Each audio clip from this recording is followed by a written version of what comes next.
by season, so it's going to be a different.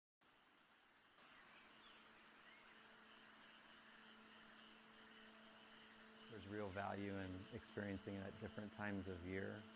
The house is reacting differently to the light, to the colors out in the landscape, season by season, so it's going to be a different house every time that you see it. When the light's different, or if it's raining, the house is a completely different experience. And I think people can really connect with it, even if you're not here because you're drawn to the sophistication of the architecture. Because it's so based in the fundamentals of nature, I think no matter who you are, there's going to be something about this experience that you connect with. My name's Justin Gunther. I'm the director here at Falling Water, which is located in Mill Run, Pennsylvania, in southwestern Pennsylvania. Falling Water was designed by the American architect Frank Lloyd Wright, and he really sought out to revolutionize every building topology throughout the course of his career, trying to find solutions for modern living. So with Falling Water, he kind of reinvented what we think of as a house, kind of reinvented what churches look like for America and for the world. He based all of his ideas in the fundamentals of nature. Through his architecture, tried to harmonize the built environment with the natural environment through what he called an organic architecture. So basing the design, the colors, the motifs of his buildings on nature's forms and principles. Anthelios UV air with hyaluronic acid and niacinamide.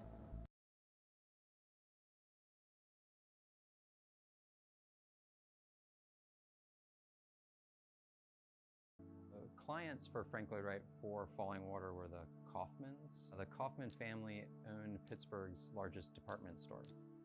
And it was a family of three: Edgar Kaufman Sr., his wife Lillian Kaufman, and their adult son, Edgar Kaufman Jr. And they had known about this landscape for a long time. Originally, in the late 1800s, there was a Victorian summer camp here that was built by a group of Masons out of Pittsburgh. If you know Pittsburgh,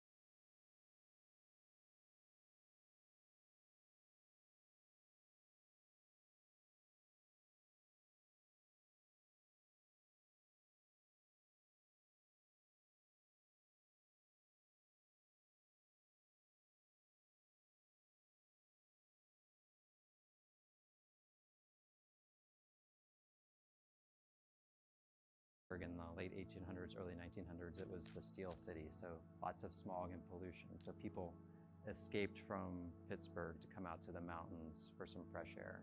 So the Kaufmans learned of the camp and started leasing it as a retreat from Pittsburgh for the employees of the department store. In the 1930s, they ended up buying the camp from the Masons and then started thinking about the idea of having a more formal retreat house here, a more formal weekend house. And at that time, Edgar Kaufman Jr., the son, was also trying to figure out what he wanted to do with his life. He was in his 20s, and he really didn't want to spend his career in the family business and was much more interested in the arts. And a friend of his had recommended that he read Frank Lloyd Wright's newly published An Autobiography, which was published in 1932. Edgar Kaufman Jr. fell in love with this idea of organic architecture, of architecture inspired by nature, because the family loved nature and loved being in nature. So he sought out Frank Lloyd Wright.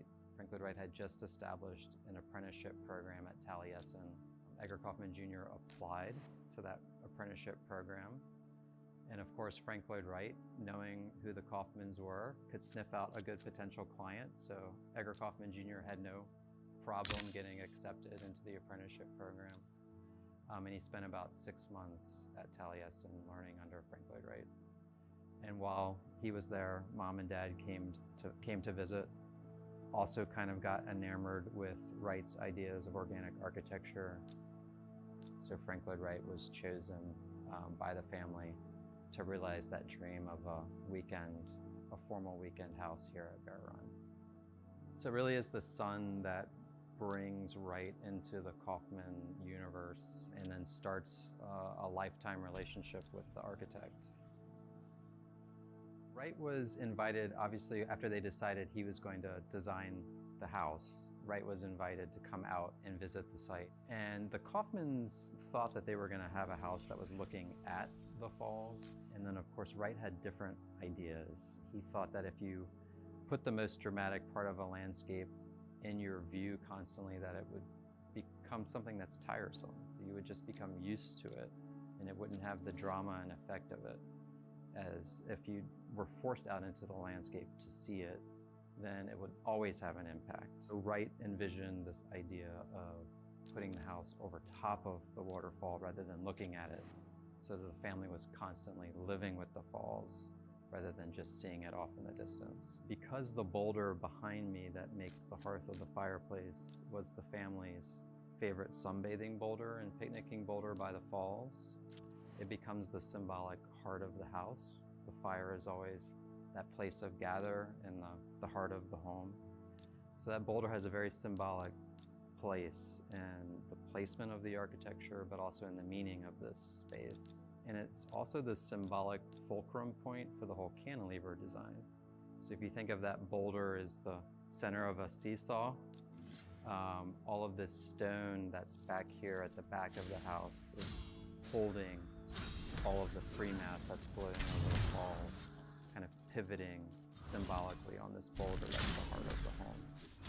This is Arby's quarter-pound pulled pork and chopped brisket. Both are smoked slow.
For the project started in 1935. Construction started in December of 1936, and then the family started using the main house here by the end of 1937. And then the guest house commission starts up the hill, and that's finished in 1939. So it took about 3 years to complete the project. And all the stone for the building was quarried from the site. The aggregate for the concrete came from the site, so there's that kind of physical tie to site with the actual materiality of the architecture. The house is really handmade by local laborers, so they were getting farmers and timbermen from Mill Run and Bear Run, and then basically training them on the job to build this house, which is very much, even though intensely modern, and we think of modern as machine-made, and there's certainly some machine-made elements to this house, but it's a very handmade house, which also gives it that kind of organic quality that people can really connect with. The main house here is about 10,000 square feet, half of that being exterior terrace space. And the reason there's so much exterior space is because the whole purpose of this house is to push you outside, or at least to always have the outdoors as the primary enlivener of the interior spaces. So really the internal rooms just serve as antechambers to the terraces that are outside, which is really where Wright wants you to be to enjoy nature.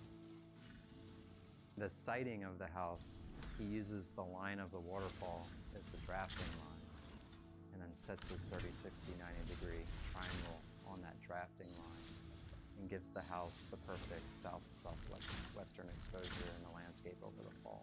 So it's this kind of perfect marriage of sight, dramatic waterfall feature, this kind of fantasy architecture of a floating house over top of it, kind of merging into this new composition that's otherworldly and awe-inspiring.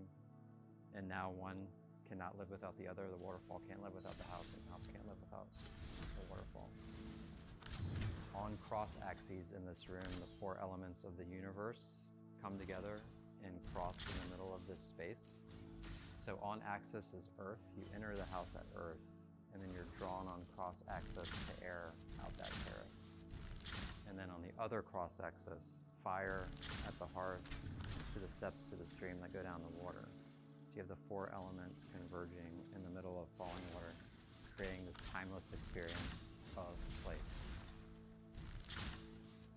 So the Kaufman family, they also had a conservation mindset. So in addition to buying the original camp landscape, they were committed to buying additional parcels of land and conserving that land to allow the forest to regenerate. And then the Western Pennsylvania Conservancy, after the land and the house were donated to the Conservancy, they continued that mission of land conservation and water conservation and grew that original donation of land to what is currently almost 5,200 acres of land that buffers falling water. And the reason that that land was acquired by the Conservancy is to protect the stream that runs through the center of the entire landscape. So it's to protect that watershed. And the healthier the forest is around a stream, the better it can handle high rain incidents, severe weather. That whole mission of acquiring that land was to preserve the entire watershed of the Bear Run stream that flows underneath falling water. Ven a Verizon y llévate el iPhone 17 por nuestra cuenta. Y elige un iPad o un Apple Watch también por nuestra.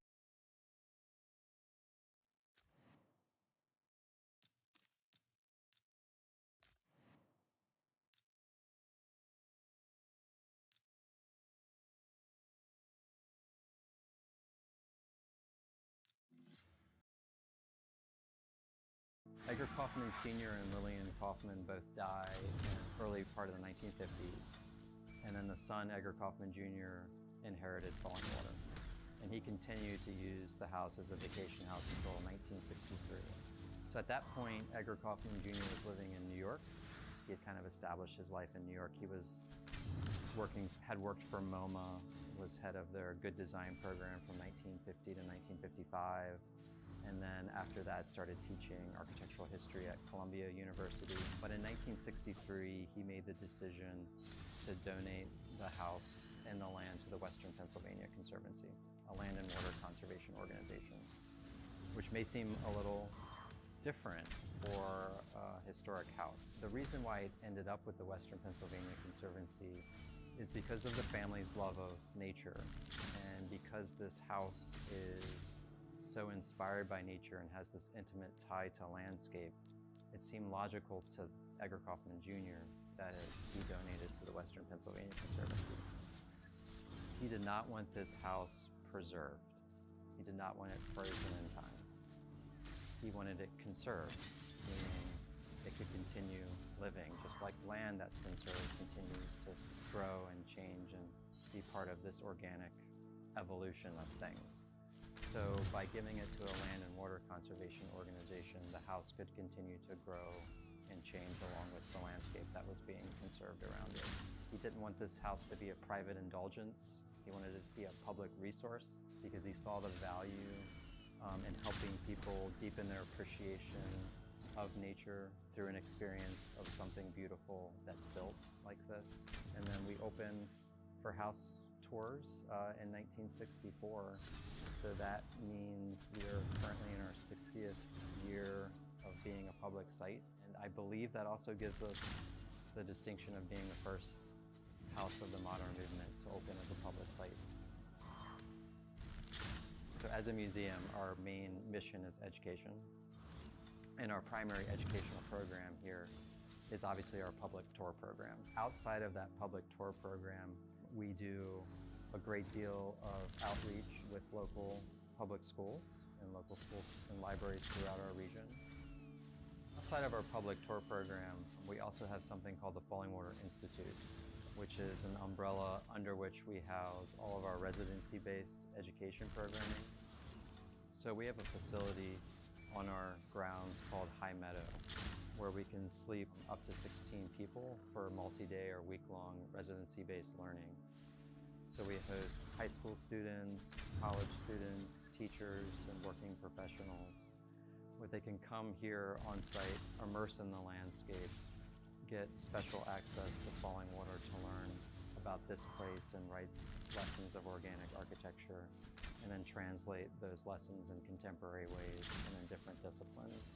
I invite people to explore all of that programming because regardless of what age you are or what type of learner you are, we probably have some kind of program or workshop that you might connect with. The intensity of being in the spaces is amplified because every one of your senses is engaged as part of that experience. So you're not only seeing something that's beautiful, we're hearing the sound of the falls, we're feeling the humidity against our skin, we're smelling the forest and maybe the decay of the leaves in the forest. So all of those things kind of coming together just amplifies and intensifies the experience of place, and it just kind of burns in your memory, and then also just makes it even all the more awe-inspiring.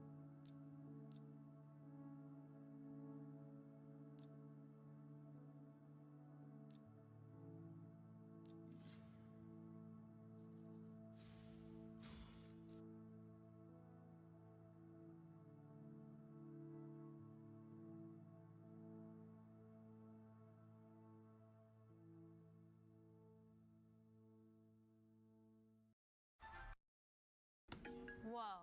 What's that?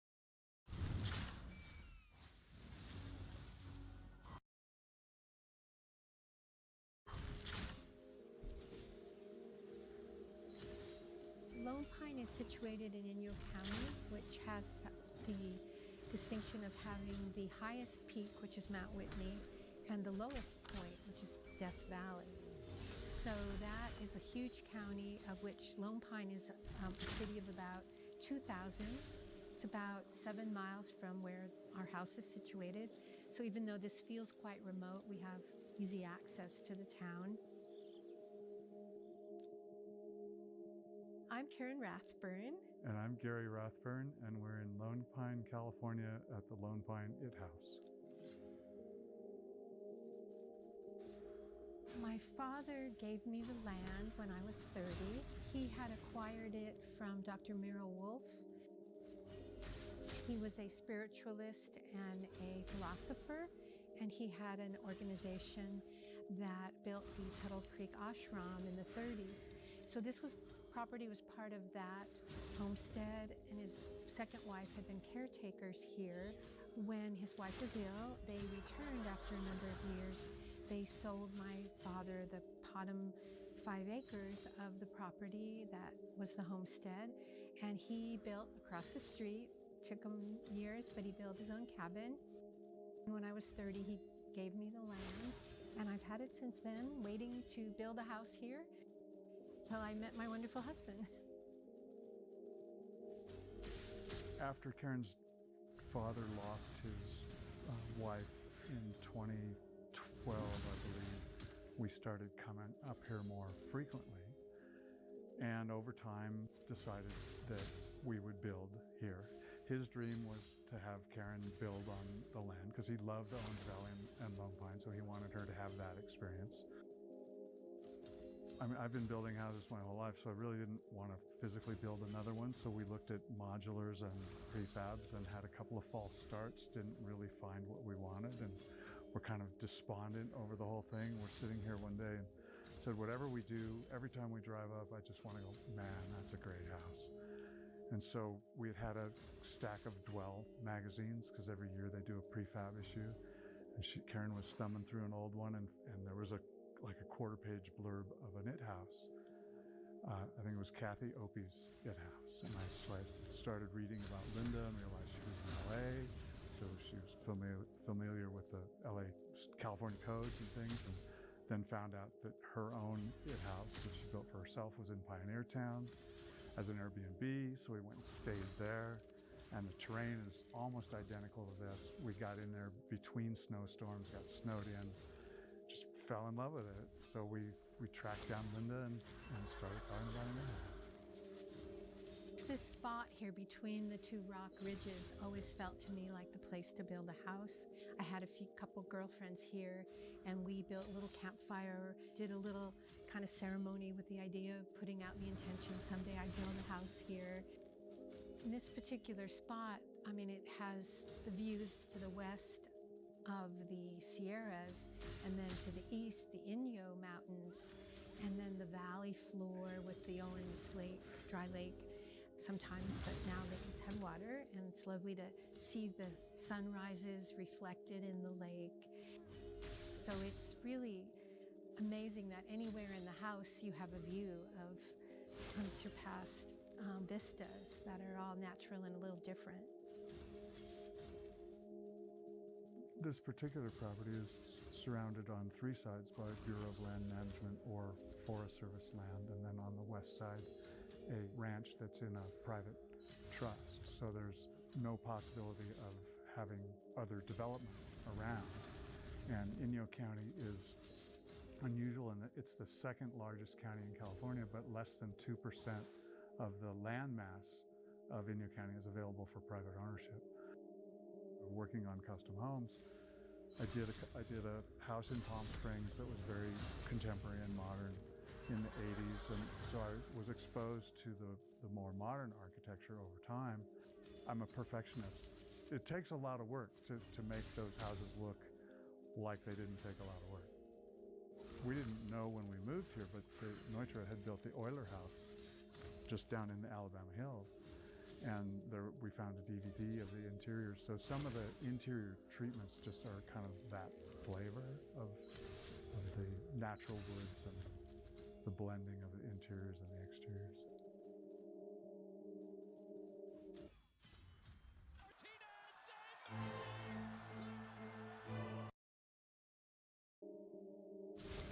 We knew from the time we got here that if anything was built, it was up above and between the two rows of boulders that were left by the glaciers. Once we had started to work with Linda, she made a site visit, and I had the house staked out pretty much on a north-south axis, and she rotated it about 15 degrees, and it made all the difference in the sighting and the views. This was where Karen had her fire in the beginning. So, and that fire pit was still there. So all through course of construction, I protected that fire pit. Like, don't drive any equipment over the fire pit, you know. And it's just right outside the dining room window. So the house is pretty much where she envisioned it. The It House itself, so it's a steel platform, and then the frame is aluminum. So the basic elements are concrete, steel, aluminum, and glass. And then the interiors. The flooring, the original It Houses were done on slabs, radiant heated slabs. But so the flooring here it's a large format composite flooring, but it looks like cement. So it's a nod to the original It House, trying to get that same look. At the time, the interiors of the It House were fiber cement panels. We had originally played with natural wood with like a light gray wash. But then I looked back at the Levitt House, and we looked at the Euler House, and I really wanted to go with the natural wood. So this is rift white oak, all hand sanded and finished with 4 coats of clear sealer. Like this shelf unit here, that's kind of a nod to the X-bracing and the structural components of the house. The kitchen, it's a laminate, but it's an oak laminate that pretty much mirrors the interior finishes. The countertops stainless, tying into the structure of the house, and then the black granite is the granite. The granite's out is what's here. We're in the middle of a giant field of granite boulders. Our granite island is 16 feet long. It's really amazing. At certain times of the day, you can see the reflection of the mountains inside the granite. In fact, This house, it feels like a house like you would call a reflection house, because it entices you to reflect because it's so quiet and peaceful. But it also, no matter where you are, there's other views that are reflecting in the glass. Or we put behind the stovetop where we have the stainless, we used blue glass. That again reflects the mountains. My father called it the jewel in the desert because it was just so beautiful, all the views from each room. We can sit on the couch facing the mountains, but we can see on the other end of the house the sunrise from the reflection in the windows. So it's really a beautiful experience just to be in it. Hi, I'm Linda Tallman. I'm the architect of the It House and Tallman Architecture, and I designed the Lone Pine It House. We're doing something that has been done before. So even the case study houses and mid-century houses, they used post and beam structures, going back to even to like craftsman buildings, those used post and beam. And the difference here is we're using aluminum and steel. And so we're using these very high fire severity zone safe materials, and also just resilient materials, more precise materials, straighter materials. And that allows us to do some things that those houses couldn't do. So like the ceiling, the way we have this clear span of space is really due to this steel that is folded and can do that. So there's a very like reductive amount of structure in the same way that the mid-century buildings would do with wood, but now we're doing it with like a higher precision material that allows us to, you know, really integrate other things. And Gary's really kind of done that in his way, that he's integrated shades and doorstops and other things. So it's kind of nice to see that like second level of taking advantage of the system that is here. Like when you see the warm materials of all the furniture, it kind of ties into the landscape. But then the building is really like reflecting the colors of the landscape, reflecting the colors in the sky, reflecting the change in like what is happening in the mood outside. So all that reflectivity of light and shadow is always changing what the house feels like. The language of how things come together is very much inspired by, for me, really looking at those case study architects from the mid-century, mid-20th century. And I actually looked so closely because I lived in the Craig Elwood house for 10 years in Los Angeles, and it had a big impact on me. Just the way of living and thinking about, you know, the simplicity of the spaces and the simplicity of the materials, but still having this amazing relationship to the landscape and the site. Even though in Hollywood, where I was living, I didn't have a landscape, the ways in which you control the landscape, control the views, and divide space to optimize like small spaces and really take the most advantage of them. I'm just so happy that I got to come back to see the house after it's completed. It's oftentimes we are done with the project and then someone moves in and it's their private home and we don't get to come back. And it's nice to come back and share this experience with also the client, with Gary and Karen, and see it one more time. It's such an incredible landscape, and it was such a special project to work on that, you know, it's nice to spend time here. It's nice to dwell in the house a little bit and see how the light moves across the landscape and see how light is coming into the space. And I got a chance to walk all the way up to the ashram today and sit there and think about what it means to be here. And it's actually the same ideals that I think they had for that cabin that you have to, you know, hike up into the mountain to be at is also here. That same magic is in this spot. The process of putting the It House together itself was pretty fast. I had the concrete footings put in, but I put the frame together myself with one person. Another man and I put the posts and beams up. Then I did have a small crew, a carpenter and a laborer, help with the exterior envelope. And then Linda had a glass installer to do the big glazing for me. But after that, I finished the rest of it. So I did all the plumbing, all the mechanical, all the electrical. I built Karen a full-scale cardboard kitchen mock-up so that she could see what her kitchen was going to feel like. And I put a little refrigerator and a cook stove in it. We would come here and camp out during the construction. All the interior finishes, the flooring, the paneling. Linda got us a weatherproof envelope, and then I did the rest of it. Ray and I, Karen's dad, first did all the fencing, drove all the fence posts and strung the barbed wire together before there was anything here. And then Karen and Ray and I cleared the brush to create the initial space here, just by hand, the three of us out here. We had a travel trailer here for a while. We put the well in first and had a little travel trailer, and we come here and camp. Gradually, you know, there were quite a few rocks here, but every time you go to dig or build something, there's another rock. There's always a rock there. So every one of these rocks was placed either by hand, by myself, or I rented an excavator to place them. So I have a really close relationship with all these rocks. It was about 4 years. The well went in 2016. Then we met Linda and went into plan check. There was the IT house, and there was the garage shop was a separate permit, but I had to get the house permit first before they would let me build the garage. We got the house through permitting, and then the garage came as a package. It was a contractor who did the grading, put in the slab, and put up the garage. So that then became our warehouse for the construction. When we moved up from San Pedro, all of our furniture went in there, but we basically broke ground around early 2018.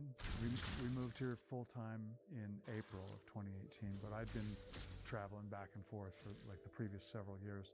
But full-time here from April of 2018, and I got final inspection on the house in March of 2022.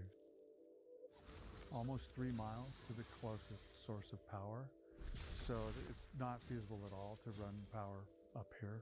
We have a solar array. We have 20 solar panels out back. We have a bank of lithium batteries. We have enough power to do everything we want. We have laundry, we have induction stove, we have forced air heating and cooling. You just can't do it all at the same time. You have to pay attention how much power you have stored, how much you're using. You have to be mindful. We also have a propane-powered 14 kilowatt generator. So worst comes to worst, the generator comes on and we're okay. It's magical. I mean, it's like you're living out in nature, and no matter what's happening, you're cozy inside, and you can see all the wildlife. Watching the clouds, they change all the time, the colors in the desert, the sunsets and sunrises are so beautiful. So it's really perfect experience of being in nature but protected from it, and fun to cook in this kitchen because you're looking up at the mountains. Entertaining here is great because we have sliding doors on both ends of the house, so that you can like move along the big deck and back into the house and kitchen. It's big enough for us. We can, really be using different rooms, but then it's small enough to be cozy. It's really lovely. It's just awe-inspiring every day. I wired the house for TV. We thought we would be in the guest room in the back watching TV, and we never hung a TV. We read. We look outside. I mean, every day there's something where you just have to stop and go, oh my God, look at that. Sometimes the rays of sun coming between the clouds look like biblical almost, or it's just amazing.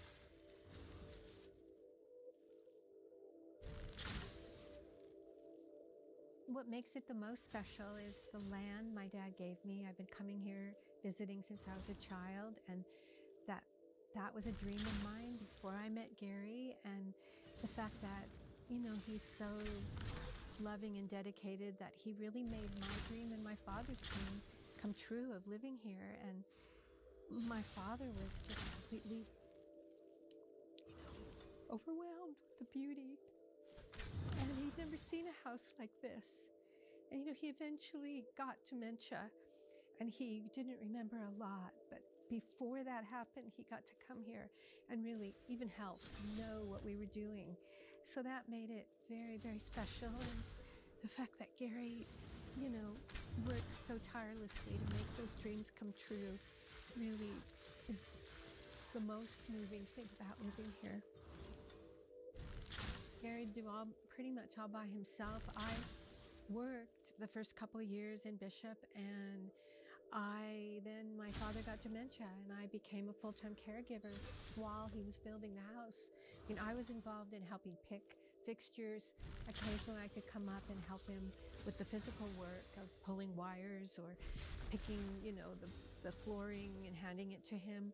But because my dad wasn't able to be on his own, I was busy with that while he by himself was finishing our home. And that was really a lonely, hard endeavor, but here we are.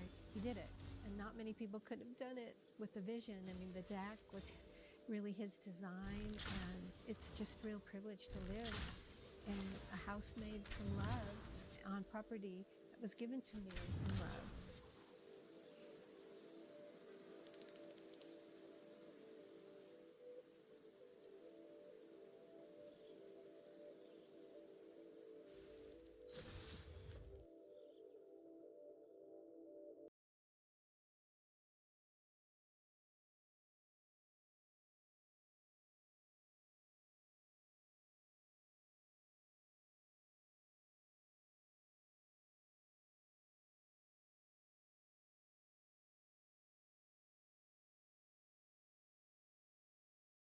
In 1938, it's technically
it feels like we're outdoors. This house breathes with the seasons.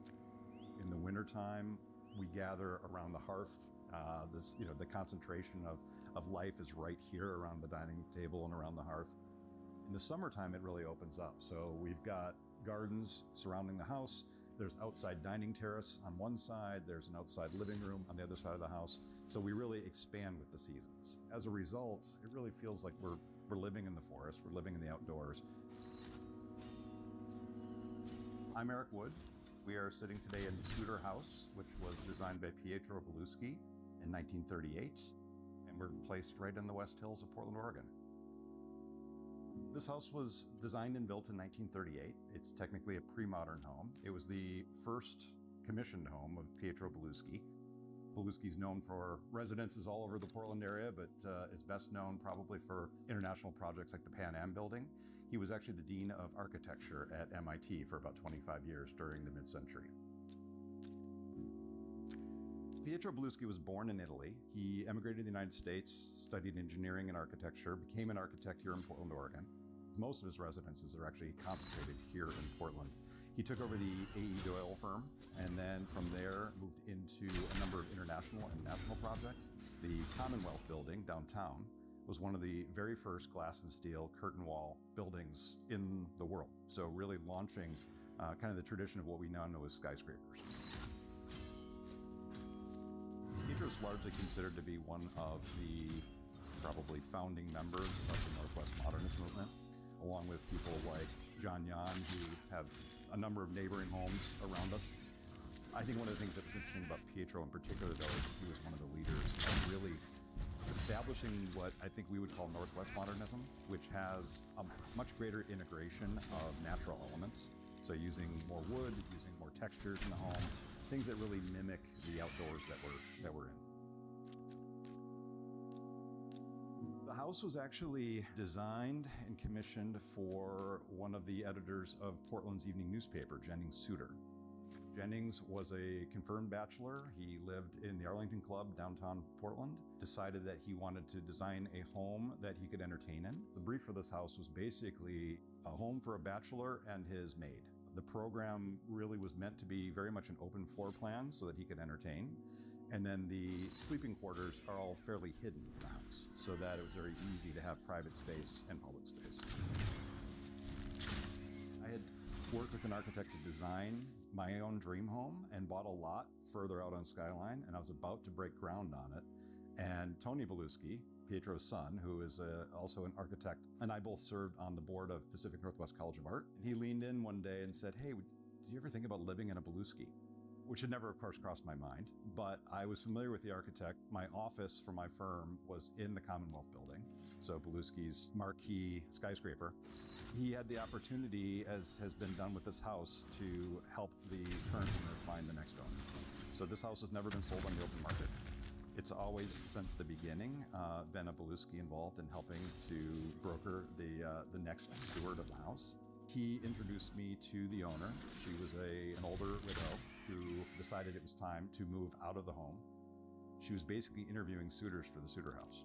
So I was one of, as far as I'm aware, 4 or 5 others that were coming to her to walk the house, to kind of get to know the house and to get to know her. And she really wanted to just know who was going to be taking on the stewardship of the home. And I was lucky enough to be chosen. I think ultimately we bonded over 2 things. One is that I didn't want to change the house. I wanted to restore it to how it was originally designed. And then the second factor was that she was Swiss, and she had 2 paintings of the Swiss village on her wall, and I recognized the village. And as soon as I did that, she smiled and I knew we were going to be living here. My name's Erin Graham, and we moved into the house in 2013. Eric and Tony got to know each other when they were both serving on the board for the Pacific Northwest College of Arts. Eric probably was an architect in a previous life, has always loved architecture, but he worked in a Pietro Beluschi building downtown. So Tony was the natural person to work with when we started really thinking about what this place could be. And he's got a great sense of humor. He was a wonderful partner with us in really thinking through how we would use the space and we would live here. Some Some of the restoration work really focused on the front quadrant of the house that had been ripped out at some point and needed to be rebuilt. So we rebuilt it in the footprint of the original, but of course modernized everything. So we put in a kitchen that's absolutely lovely, a bedroom in the front for one of our kids, and redid the bathroom in the front. The paneling behind me and also in a lot of other places, everything was just gray, and it was from years of cigarette smoke. So the restoration had to really focus on carefully cleaning all of the wood and the wood ceilings and the zebra wood paneling behind me, but it turned out beautifully. And we talk about the fact that there are some visible wrinkles in some parts of the wood, but you know, the house is an old woman, and so it was just part of her beauty and her charm. It has been a real bonding experience, actually, especially the restoration of the gardens, because we took that on ourselves. We worked with Takashi, who we joke, Takashi Futada, that he came along with the house, that he prunes the specimen trees, but everything else we've done. Eric and I worked together a long time before we got married, so we just got married in 2019, and we got married in our garden. Part of what made that so wonderful and special is that our entire family, including the kids and my parents and my brother and sister-in-law and everybody, was over here helping getting ready for the wedding. And it just ended up being a magical day. I think generally, when I think about furniture in a space, we think very carefully about it. This is a pre-modern home, but as you'll notice, it's not overly furnished. And there's a reason for that. We like the space. We like not having furniture in this room typically that I'm sitting in, because this is where we dance. I think leaving the space and the openness helps with the flow. The garden is my absolute favorite place to be. And we knew that there was a garden plan when we bought this place, but it was so overgrown that we would go stand out in the yard and just stare at it for hours trying to figure out what the plan was. And eventually we did. You could see the pieces, kind of the plants taking shape. We found the rock walls that were all over the property. And it's been over a decade long restoration project. It's so satisfying and it looks beautiful, and I just love being out there. The whole lot is about 4 acres, and 1 acre of it is finished garden space, and then the other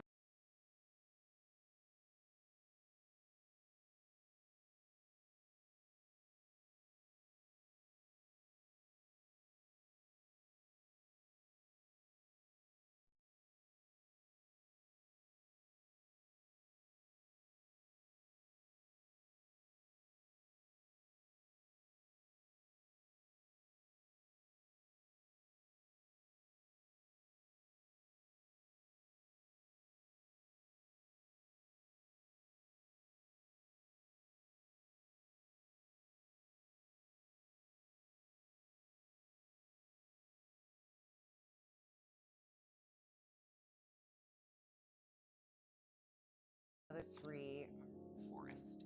It was designed as a Japanese strolling garden, so there are trails that go all over the property, and we think that we spotted the ones that also go through the forest, but we haven't quite got to that stage of restoration yet, because that's a forestry project.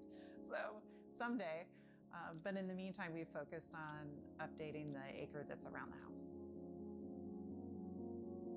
When I think about living here and what it means to wake up and come home from work at the end of a long day, I just feel a sense of peace and calm.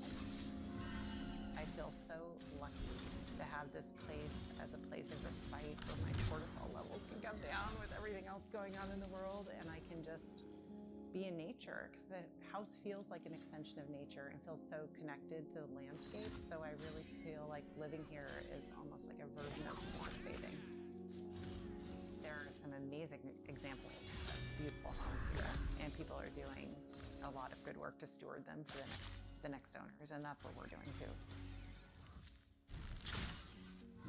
The first owner was Jenning Suter, as we mentioned. When he decided it was time to find a new owner for the house, he actually called Pietro Beluschi and asked him if he wanted to purchase the house, because Beluschi had always admired the house. And Beluschi said, no, but I'll help you find the next buyer. Ultimately helped to make the introductions that led to the Jansen family. buying the house. The Jansons are best known for Jansen Swimwear, famous swimwear company from the 60s and 70s principally. Jansen couldn't have a house without a swimming pool. So he's the one actually that added the swimming pool and the guest house, which was at the time a swimming cabana. And it's rumored that a lot of the photographs from advertising campaigns were actually shot here. There's a mirrored wall in this dining room that you'll notice. That, believe it or not, was an original feature. So a lot of people assume maybe that was added in the 60s.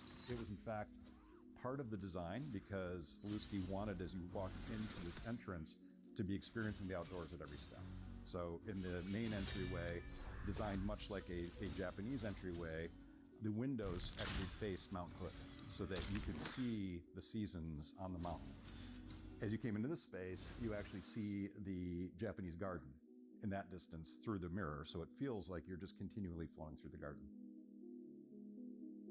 Oregon has a very strong preservation movement, and we have a number of organizations that are really committed to preserving the unique heritage that we have here in buildings. I think there's a great belief that if we have a building that's worth restoring, we should restore it rather than tearing it down. One of the challenges, I think, in any preservation environment is that we also have to recognize that these houses are not museums. So we've had to walk that line of balancing preserving the house, preserving the legacy of Beluski, but at the same time making it something that was livable for a family. We were the first family to actually ever live in this house. It's always been either a bachelor or a couple, but there have never been children in the home before we moved in. One thing that's very unique about this house is that it actually has a lot of Japanese influence. There was an architect and scholar from Japan named Yuro Harada that was doing a tour of America in the late 37, 38 time frame. He and Beluski started the conversation about how similar the vernacular kind of environment of Japan was with the Pacific Northwest. And we think that may have been part of how Beluski started to shape his ideas around using a lot of natural materials on the property. The entryway in particular is interesting. You have a woven wood cedar ceiling, which is a traditional sort of Japanese feature. Obviously the shape of the house from a lot of different angles. And the entryway was really meant to be a nod to a traditional tokonoma, a view to traditionally a screen, but in Beluski's case, he decided rather than having a screen that represented the seasons, he used glazing across the entire wall over the tokonoma so that we were looking at the seasons. Yeah, it's one of the things I really love about this house is it just has a serenity to it by design. The Time Life house that eventually became kind of the model for most Eichlers and others was actually a design submitted by Beluski in partnership with Eichler. And we think a lot of the original ideas started in this house because, as you can see, this is a very open floor plan, very light, very bright, simple living space. But these volumes are much more representative of a mid-century home than what you would typically see in homes made in the 30s.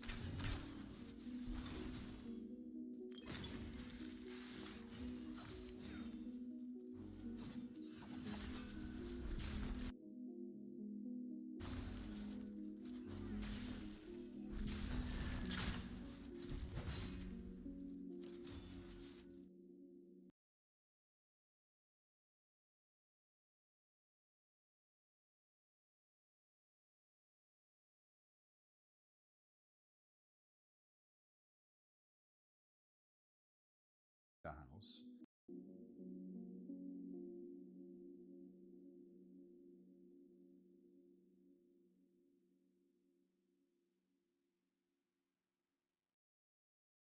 La Roche-Posay double repair.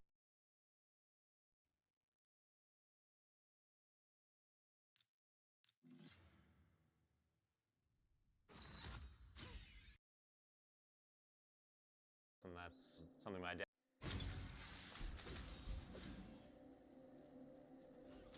One of the best ways to describe this house, and that's something my dad used to like to say, and Oswald liked to say, from a Sri Lankan architect named Jeffrey Brawa. And that's the perfect structure is an umbrella. It protects you from the sun and the rain, and you shouldn't do anything more than absolutely necessary. And being here, you're protected underneath this big sweeping roof, but very much connected to the outside. And you can open up the whole house on most of the sides, and it's positioned in such a way that the rain doesn't come in, so you can kind of sit under here and be totally out in the open in the jungle, but totally safe and protected. And it's really nice when it rains, you hear it on the roof, and then when the sun comes back out and the roof heats up, it snaps and pops, and you feel very connected to what's going on outside, but still safe at the same time. My name is Sean Leestrand. We're here at the Leestrand House on Pu'u'ohia in Honolulu on the island of Oahu in Hawaii. The architect of this home was Vladimir Ozapov, who was born in Vladivostok, Russia in 1907, but he grew up in Japan and went to architecture school at UC Berkeley before being invited to Oahu by a classmate there. And so he came here and essentially he stayed and spent his entire career in architecture here in Hawaii, mainly on Oahu. There wasn't a developer, he mainly did private commissions, and then he did a lot of public spaces as well throughout Honolulu. So the general contractor were actually my grandparents. To save as much as they could, they were involved as they could be in the construction process. But the house was built by a lot of Japanese craftsmen because a lot of Japanese people immigrated in that time to Hawaii. They needed temples, and so a lot of temple woodworkers from Japan immigrated as well. So a lot of the woodworking practice here is like temple woodworking. Ozapov, growing up in Japan, he spoke Japanese. His design tended towards like Japanese sensibilities and philosophies, and he liked working with the Japanese woodworkers. My grandfather grew up in Western China, in Chengdu, and he came back to the United States to go to medical school. After medical school, he met my grandmother, and they married, and in his mind, he was on his way home to China. After medical school, he got offered an internship in New York, but he decided that if he was going to live and work in China with Asian people and tropical diseases, he should take an internship somewhere that he could learn more about that. And this was also on the way home to him. So they took a boat here and he got an internship at Queen's Hospital in Honolulu. And every year they kind of checked in with his parents who were still in China to see what the situation was there. And every year it was kind of wait another year. And in that time they kind of developed a life here, fell in love with it, as a lot of people do, and stayed. After the internship, he actually went to work at the plantation health system. So most of at that time of like central Oahu was sugarcane. They lived in like a plantation house. He worked in the plantation clinic, caring for people who lived and worked on the plantation. Once the plantation system shut down in Hawaii, when sugarcane was no longer like economically viable, a lot of the doctors moved to Honolulu. My grandfather worked with the people out there for 10 years, and he knew that none of them would come to downtown. They would stay over there in Aiea. So he didn't want to abandon them, so he actually leased the clinic and turned it into his clinic, stayed out there and developed it eventually into the hospital, the Leeward Hospital on Oahu, and stayed there his entire career. My grandfather, when they were looking for a piece of land, always wanted to live up in the mountains. It wasn't what a lot of people moving to Hawaii at the time would have wanted. Everyone wanted to be down by the ocean. Growing up in Western China, my grandfather remembered summers up in the mountains outside Chengdu, and it being kind of cooler, like cool breezes, some shade, and he just remembered it really fondly, his summers there, which is why he looked so heavily towards the mountains. They would hike all the time, and how they found this property was actually hiking around this mountain range, and they came down a trail where the driveway is now. This is Arby's pulled pork and chopped brisket. This is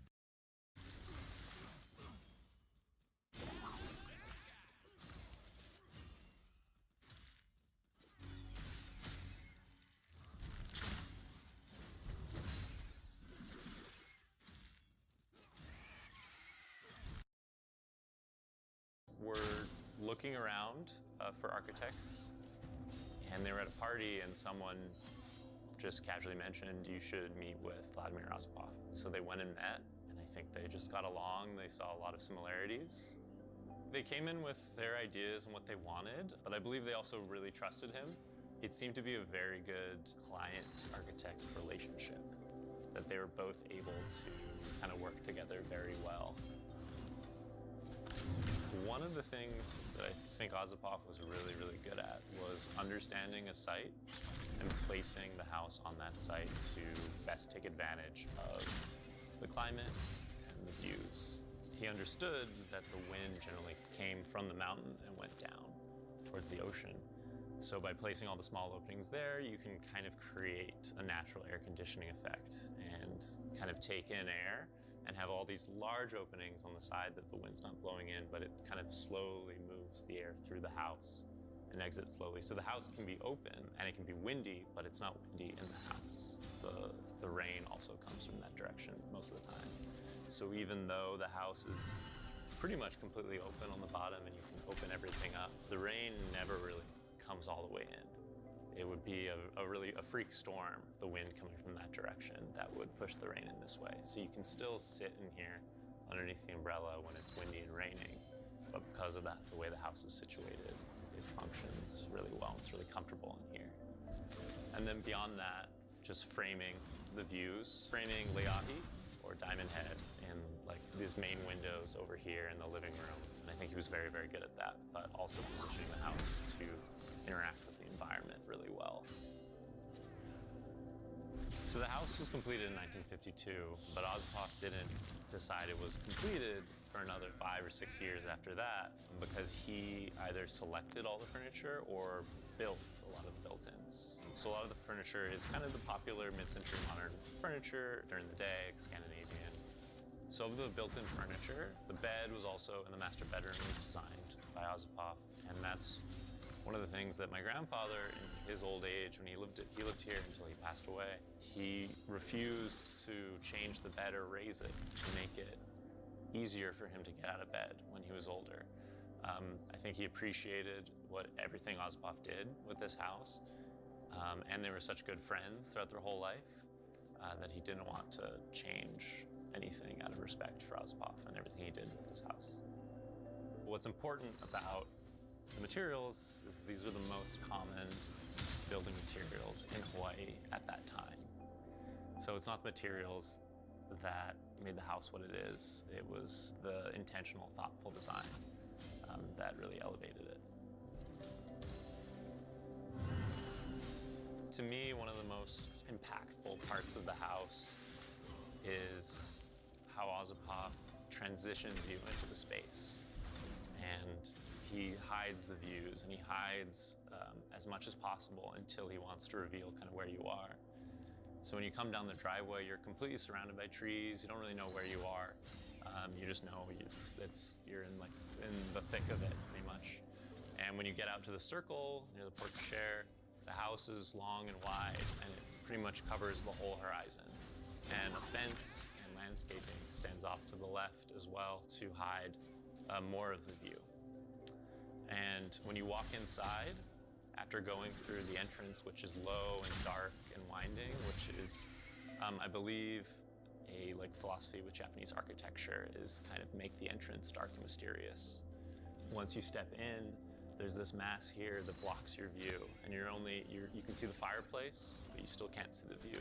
And it's only once you step into this living room and the ceiling rises up and you get this experience of expansion. It's only when you get that experience that you get to see the view. Ozapov planned that really well to take advantage of the emotional reaction that you get from seeing the view, and now you're associating it with the space. Once my grandfather passed away, the house went to my dad, my uncle, and my 2 aunts, and they kind of all came to a decision that the house was too special to sell. And my dad and my uncle, they deemed it too important to sell and transfer hands. They wanted to do something better with it, or at least make it open to the public, not kind of locked away.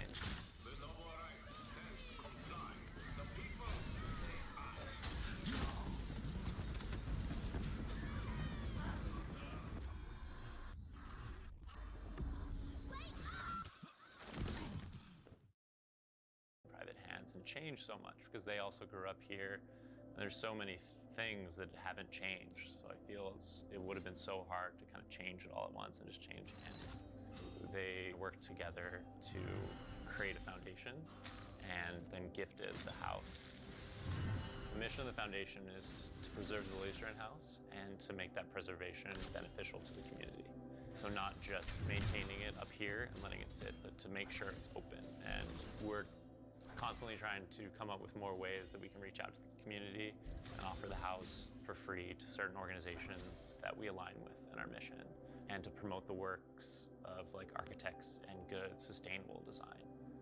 So we run tours and events so we can keep the house maintained and also the house open for programs. We host speakers such as architects, architectural photographers, artists, designers, and we'll do lecture series about the art in the house and architects around Hawaii and Oahu, and we'll host people from other places as well. So we're trying to kind of make it a little bit of a clubhouse for the design community at large, while keeping the house open for people to come through in tours and get the feeling that we get being here. One of the most important things about preserving a house like this and making that preservation beneficial to the community at large is because you get to open that experience up to a lot of people. Because especially architecture students, they may know like how you do something and the techniques, all the stuff that I don't know. But I feel like when a lot of people come here and they get to feel those techniques put into place and they get the emotion behind that, I think that's a really important experience to understand the why you design in certain ways and why you do these things. So for me, someone who appreciates good design and appreciates architecture, I've kind of slowly started to learn about it and learn the technical details. But it was always the emotion of why I feel a certain way in the space. And that's just beyond the memories with like my family. And so now coming back, obviously I have a lot of memories here with my father, who passed away a couple of years ago. A lot of the stuff I say now is a continuation of a lot of the things that I've heard him say. He was a good storyteller and kind of had a way to tell things, and you would hear him kind of repeat and refine the way he would deliver a message about the house. And I've definitely caught myself kind of continuing the way he said something. So there's a lot of emotion wrapped up in it for me, both remembering my grandparents and my father here in this house. As a whole, I think this can really, just the feeling of being here can help people experience why good design matters, why working with a site instead of against it can make a house more sustainable and feel better and capture kind of the benefits of the site. It's been a really amazing experience working with the foundation and seeing the house come alive with this design community that we're kind of growing here on Oahu. One of the ways I remember the house is holiday parties, like Christmas parties, and coming here for parties. And so it was always a house that people would come together in.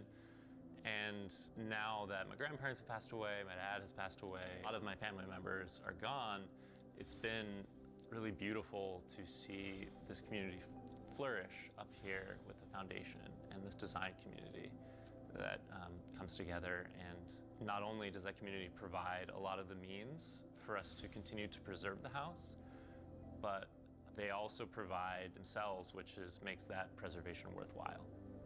Preservation is important. Not only does it honor the designers that worked on the project, the materials that went into making the house, and also the craftsmen that worked on the house. And it's preserving all of their work for future generations to be seen and appreciated.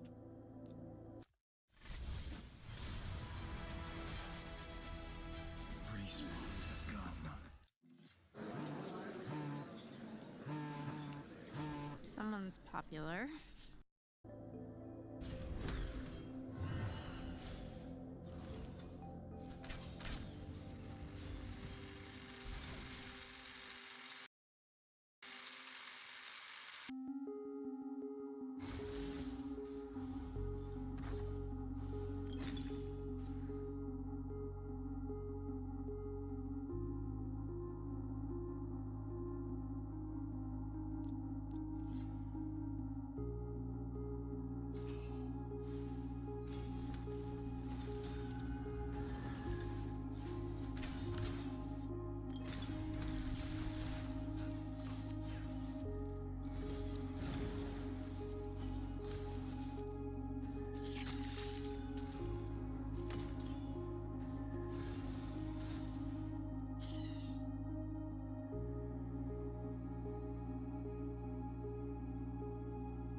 coffee, and you out.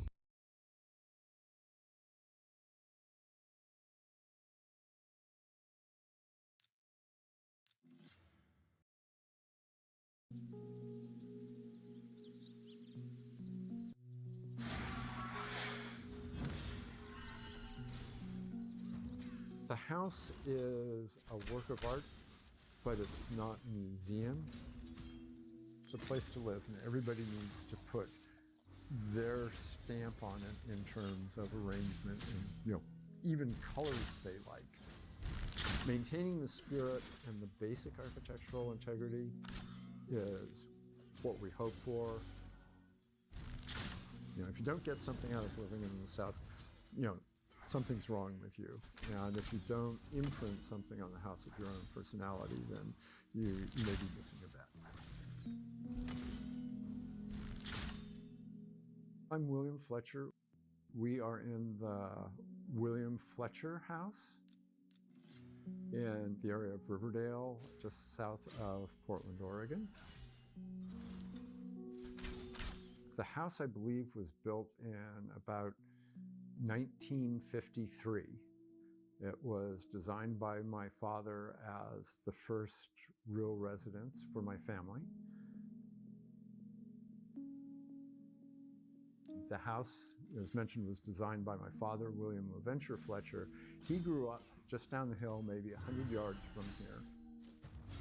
My mother was born in Rochester, New York, and my parents met during the Second World War when my father had been pulled off of the troop train taking him to Embarkation Point, was assigned to Officer Candidate School in upstate New York, close to where my mother was going to college at Cornell University. They met there, fell in love after the war was over, got married and moved back here, and for a while, until my father started at the University of Oregon, lived with my grandparents in the house my father grew up in.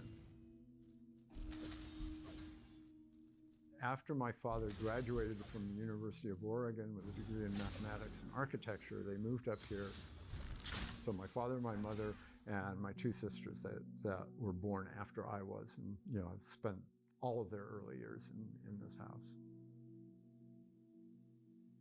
The estate was divided up between my grandmother and my grandfather's two sons, my father, who is the oldest, and my uncle, Robert Fletcher.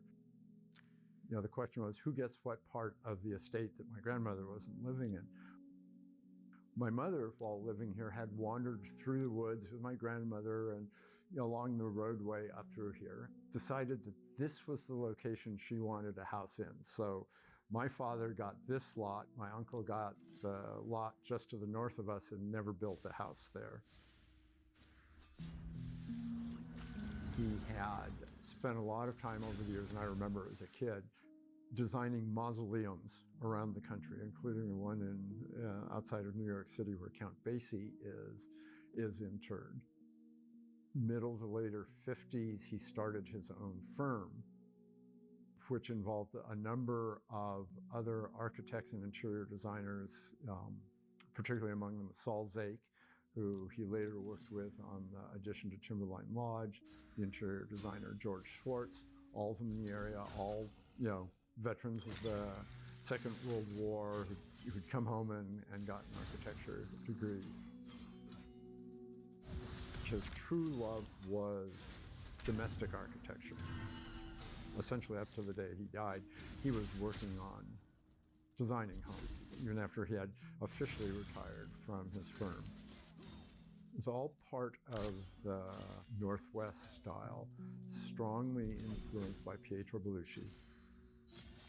Belushi became a mentor to my father, and they became friends, and so stayed in contact, both professionally and socially until Pietro died.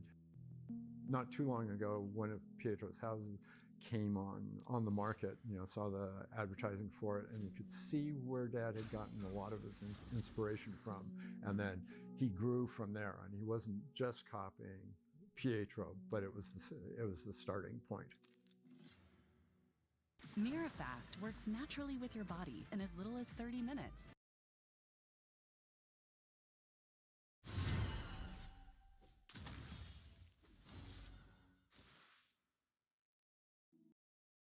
you grow up in a home and it becomes sort of a template. Pretty much establish the architectural basis for me and my sister's idea of what houses should look like, with open plan, with like a kitchen that is connected but not part of the primary living area. One of the things that I've always appreciated once I started thinking about it, in this larger living area, it's sort of expandable, shrinking spaces.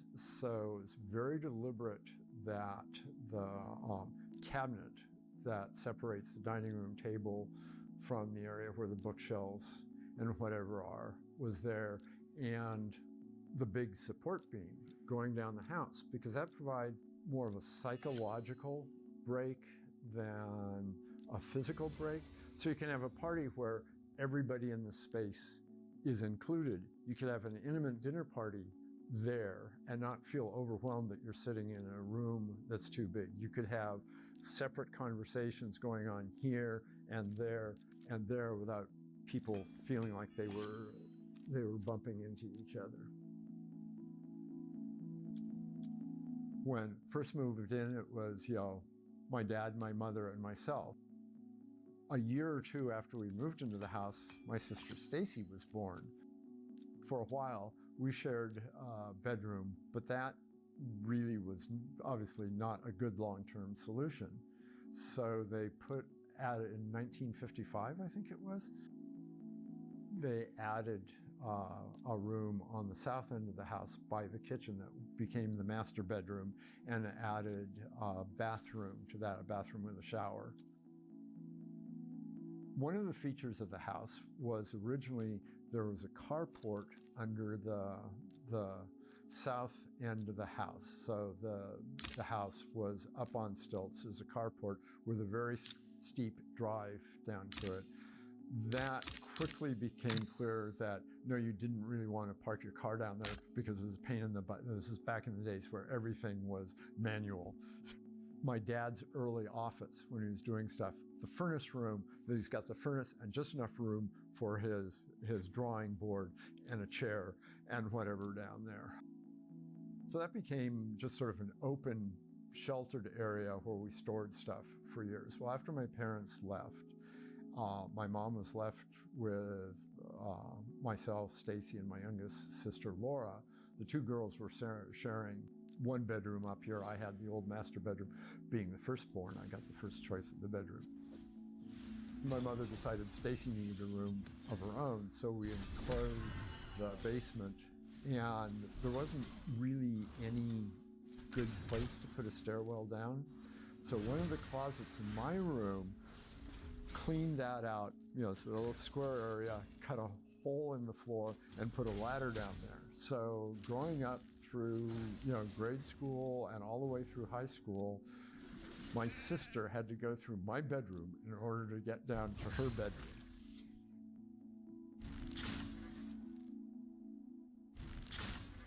You'll see that there's, reds and blues on the outside. The south side of the house there, you'll see, the panels are all painted blue. Originally, they were, I believe at some point, 4 panels, and it's blue, red, and then so the material deteriorated and needing to be replaced. It was easier to put in, a long panel and just paint it blue as opposed to blue doors in the house and stuff like that. Later on, my father moved away from bright colors on the exteriors of houses, so lots of them are more natural colors. What you started with here, you've got the dark stained wood is also part of the exterior. The wood panels and whatever here have never been painted. The rock that makes up the fireplace and was, our refuge during the Columbus Day storm was quarried off of Rocky Butte here in Portland. My father selected and told the masons where each rock was supposed to go. He was a very meticulous architect. If If something, if the gap was a quarter of an inch too big, he would make the contractors redo it. I mean, he was nitpicky to the extreme when it came to the houses. But one of his jobs and the job of a good architect is to go through and follow the construction to make sure they're doing what they are supposed to do and that they end up with a quality home. I would imagine that the physical quality of the homes my father designed and oversaw the construction of are all very good. This house has been here for 70 years. The couple that purchased the house, we were thrilled that they were modern house geeks, really. I loved it. They have done a very nice job of selecting pieces of art. Obviously, they've made changes, and they've got some different furniture. They got to keep the couches, which my father designed, and the cabinet there, which I think he also designed, and he may have built it. It feels very much at home. It feels like somebody else is making this a home now. Embraced the feeling of the house without being overly constrained by its historic value. So I like coming in and really very welcoming people, and they've done a nice job of bringing it back up to snuff. Somebody lives in a house for a long time, and 9 years old, things begin to get a little ragged around the edges. So they've done an excellent job of that. So it just it feels very comfortable to me to come back. In some ways, in a weird way, partially harder to let go of the house than it was my mother. My sisters and I had been taking care of her for a while in her declining months. She'd worn out, she had lived her life, and so when she went, it was a release. I mean, she was in, a bit of pain from having fallen and broken stuff, and she, her eyesight wasn't that good, and she had the last years of her life become more and more interested in drawings and paintings and stuff like that. I told her, well, I'm sure you'll keep on going as long as you're drawing. Well, the day before she died, she didn't draw anything. I asked her, did you draw anything yesterday? She said no. There should have been a clue to me that she was going to pass away. So that was, in a strange way, sort of a relief. But then leaving the house, which has been sort of like the central, when we talk of home, we all have our own well-established homes, my sisters and I. It's still like, this is Mom's house, but this is also our house. And it's so much a part of not just the family, but the family history. You, just you, building your app on base 44. Describe it. Having the combination of the open space where, like the family could be in here doing stuff on their own or together, gives a nice connection to the family. Thank God we didn't have streaming and videos and stuff like that, but also being able to have our own rooms and spaces where we could be alone on our own. I think, molds one's personality. We're definitely a family, quite different from each other, but we've got a shared aesthetic and shared experience of being here. The woods themselves are part of the house. My father's daughter by a second marriage, understandably had never been over here until after my mother had died, and we're getting the house, so we invited her over to come see it. She walked in through the front door, looked through, as you can see, you come in through the front door and you look and you see out into the woods, and she just stopped and her mouth dropped open. And she grew up in a house that Dad designed in the woods also, that also has views. So, it's the stunning views, the sense of calm and peace that you have. I mean, if you're lucky enough to live in the woods and have the view. So, one of the things a lot of my fathers have is that there is both a separation but a connection to the outside. You're not looking through a small window. You don't need to have curtains hiding you from the world. You're part of the woods. Sits in, even with the bright colors, it fits into the landscape.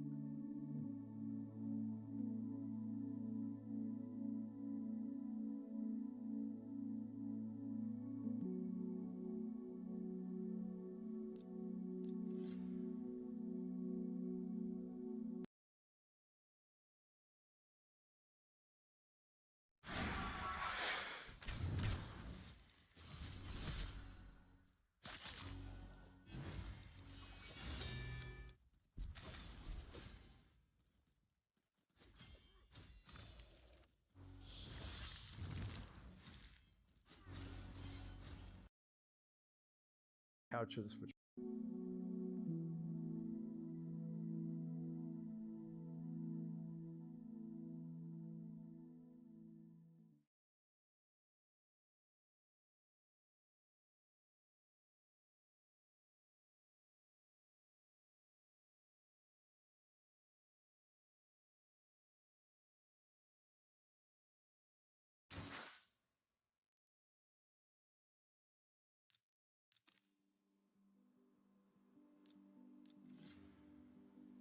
LA has the most varied and impressive collection of residential architecture in the world. And that stems from the weather. It's very conducive to experimenting with architecture. You think all the way back to the Schindler House in West Hollywood, where there are no bedrooms. It's just sleeping porches because the weather was so good year-round. To the creative, and Los Angeles has always been a hub of creativity.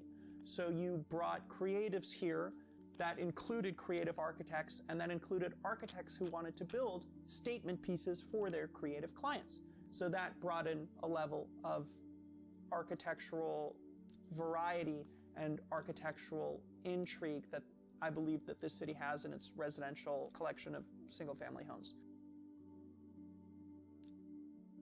My name is Skylar, and we are in the Grant House in the Crestwood Hills neighborhood of Brentwood in Los Angeles.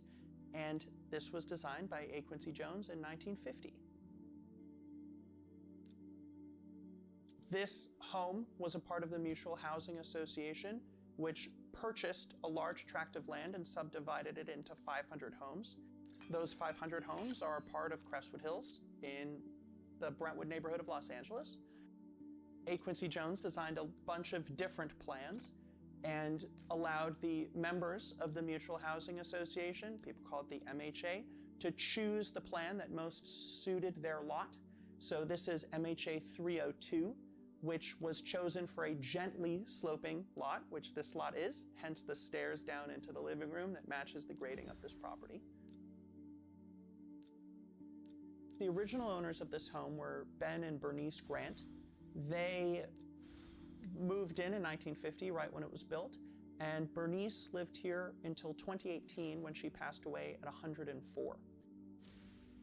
What made this house so authentic and original is it stayed with the original owner through such a long period of time.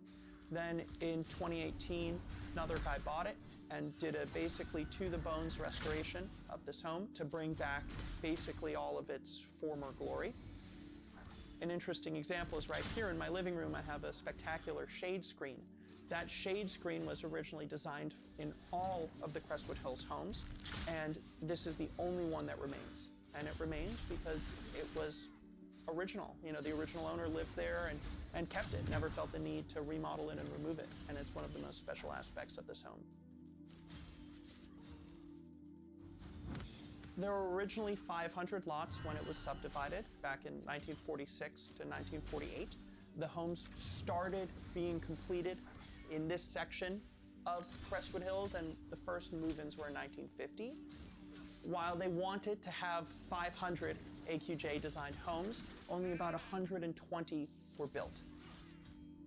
And between 1962 and roughly 2005, when I would say there was a low point in modernist revival and interest, homes had been altered, and some of them have really been altered beyond repair. This is one of roughly 25 that remain in somewhat original condition, and this one is truly original. These homes ranged in price, construction price, between roughly $9,900 and $15,000. It really just depended on the site and the level of grading needed and the size of the home. This is one of the larger standard plans and is still an original floor plan.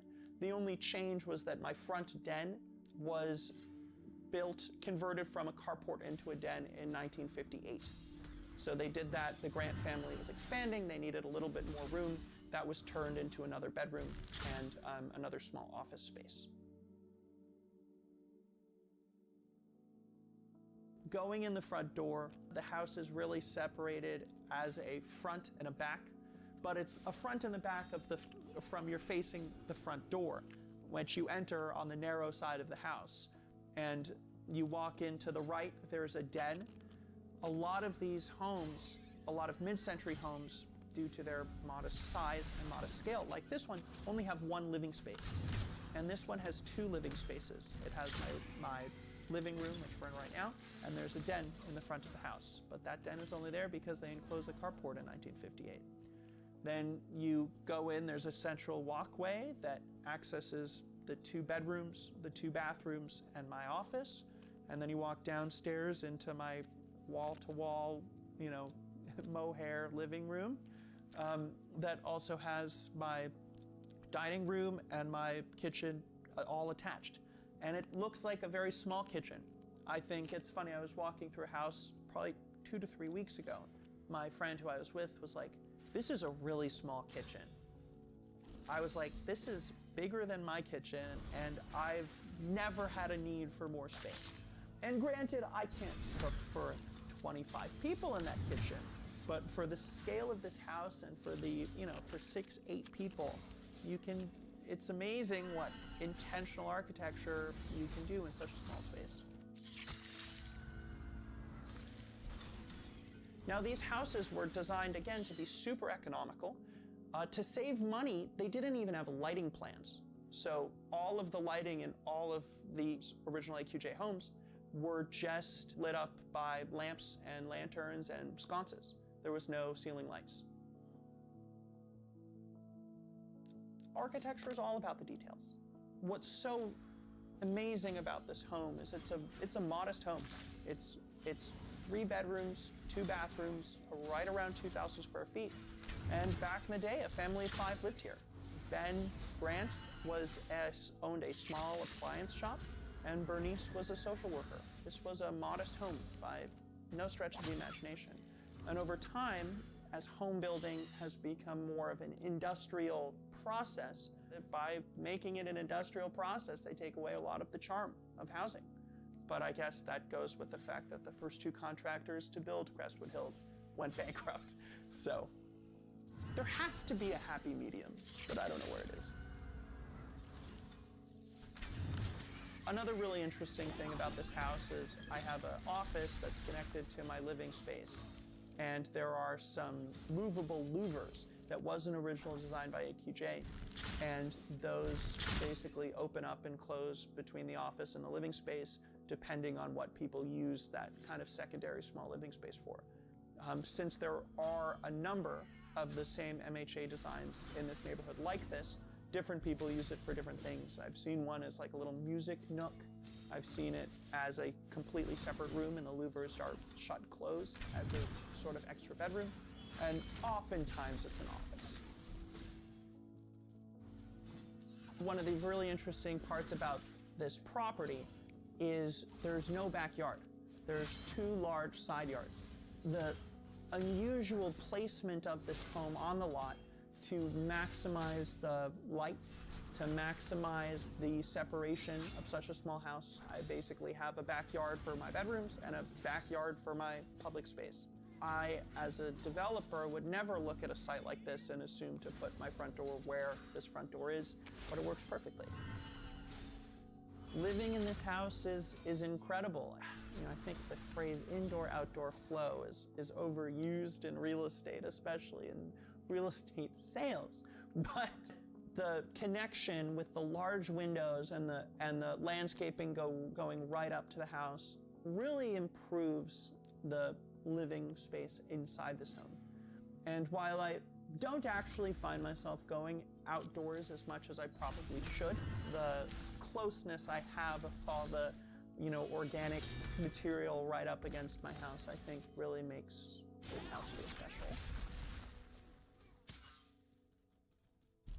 I can't take credit for saving this home. I think anybody who walks in this home, especially right now when there's a heightened appreciation for mid-century modern architecture, wouldn't want to change much with this house in terms of it holds all of the key authenticity traits that a mid-century home in Los Angeles would have.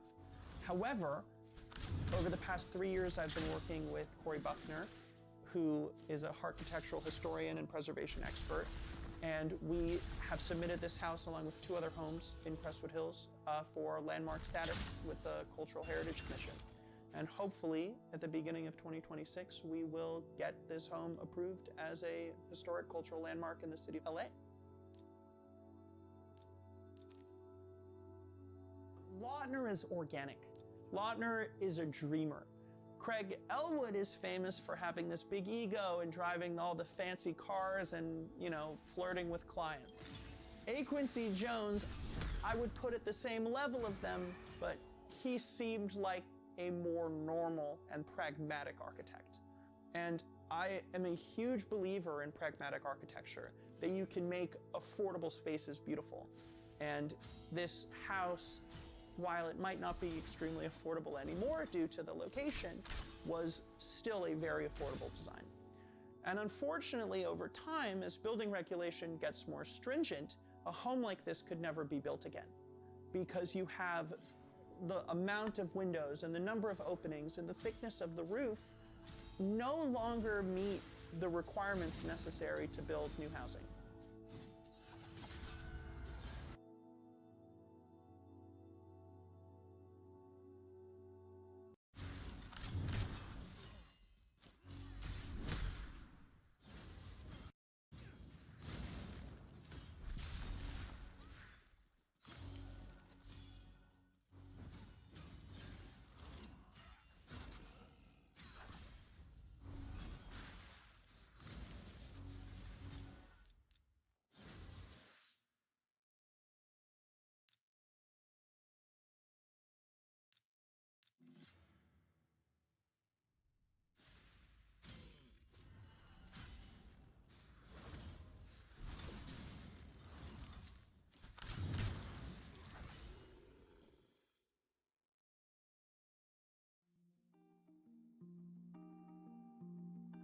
Architects all the time follow trends, like fashion designers or some artists.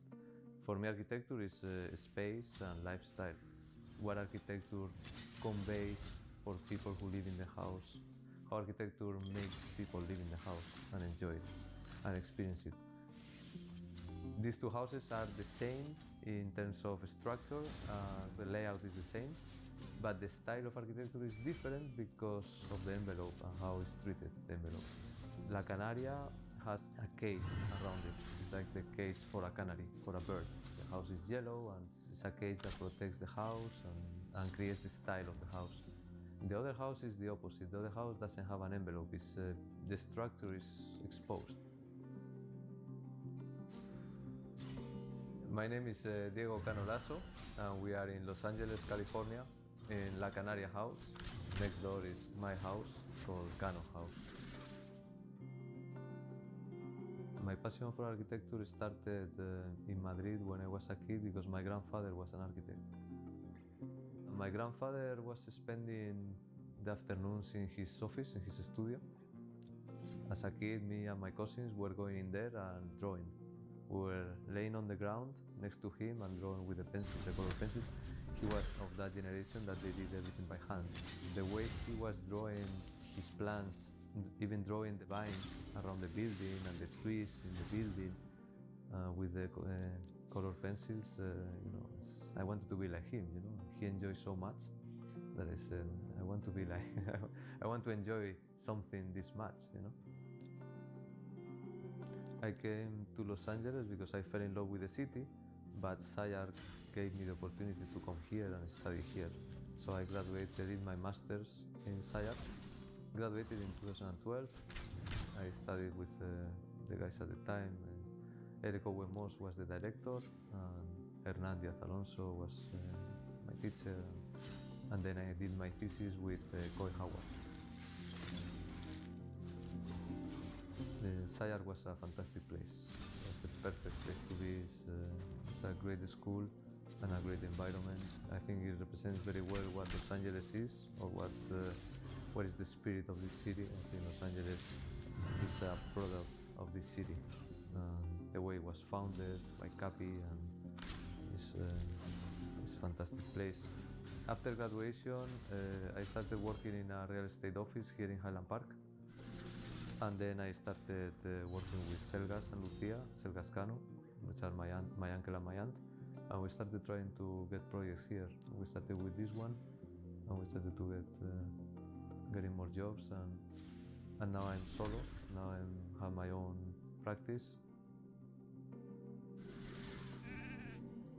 The homes took 7 years to build.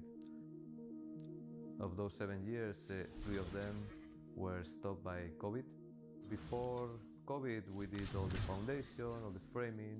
We enclosed them with the windows, with the drywall, rough electrical, plumbing, mechanical. And then during COVID, this house, La Canaria, was used by different group of people to come in the night to see the views of the city. And then in 2023, we came back and we finished them.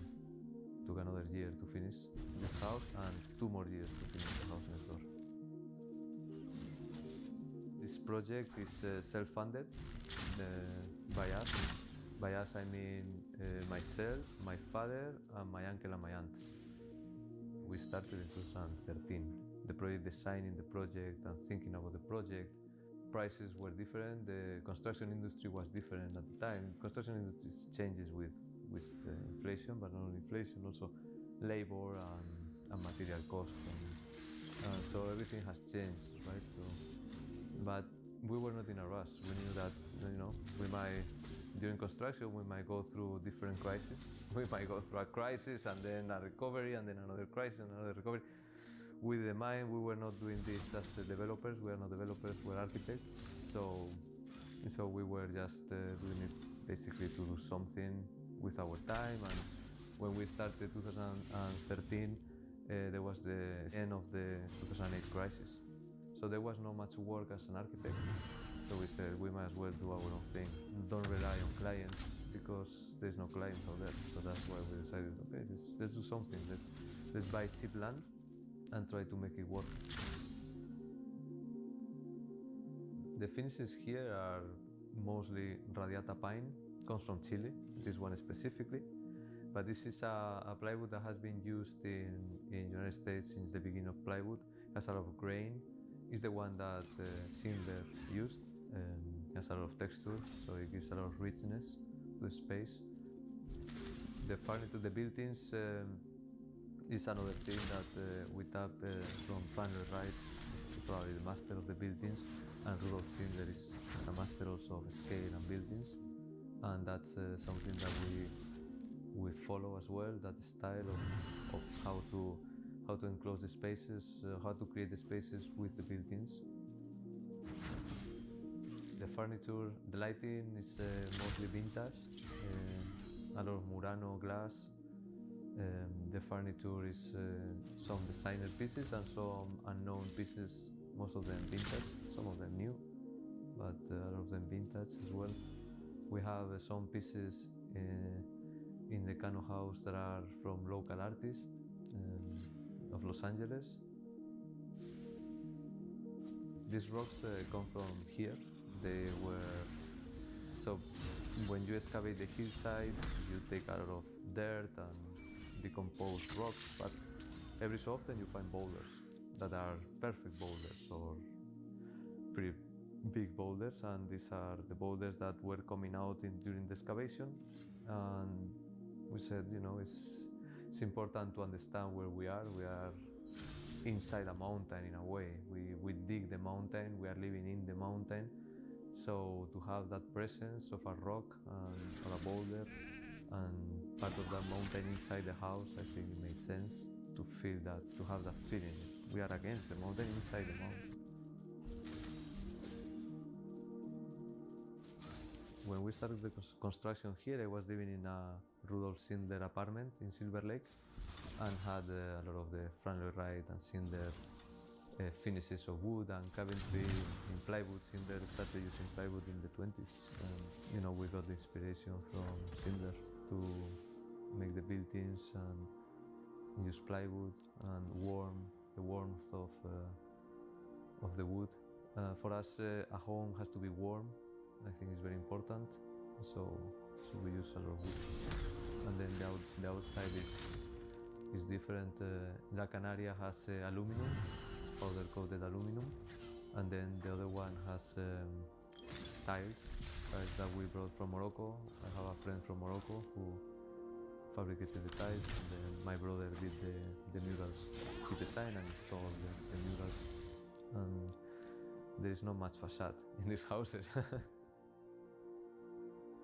It's an homage to the mid-century architecture of Los Angeles. I mean, one of the things that I love about Los Angeles is there is many styles. All of the architectural styles are here and they are mixed. In other cities, you have the styles divided by eras and neighborhoods. So a neighborhood was built in the 1920s, all that neighborhood is one style. And in LA, everything is mixed and it's all types of styles. So in a way, architecture is not about the style, it's about a lifestyle. And that's why we like the mid-century style, to call it something, is because it maximizes the potential of the lifestyle of Southern California, or Los Angeles. The views. So Mount Washington has all the ingredients because it has the views of the city, it has the nature, it has the light, especially here that we are facing southwest, has light all day. The weather is great all year round. You can plant anything and grows. So, and then also it's cheap land. A lot of people come here because of cheap land. That doesn't mean that it's easy. It's very difficult to build here.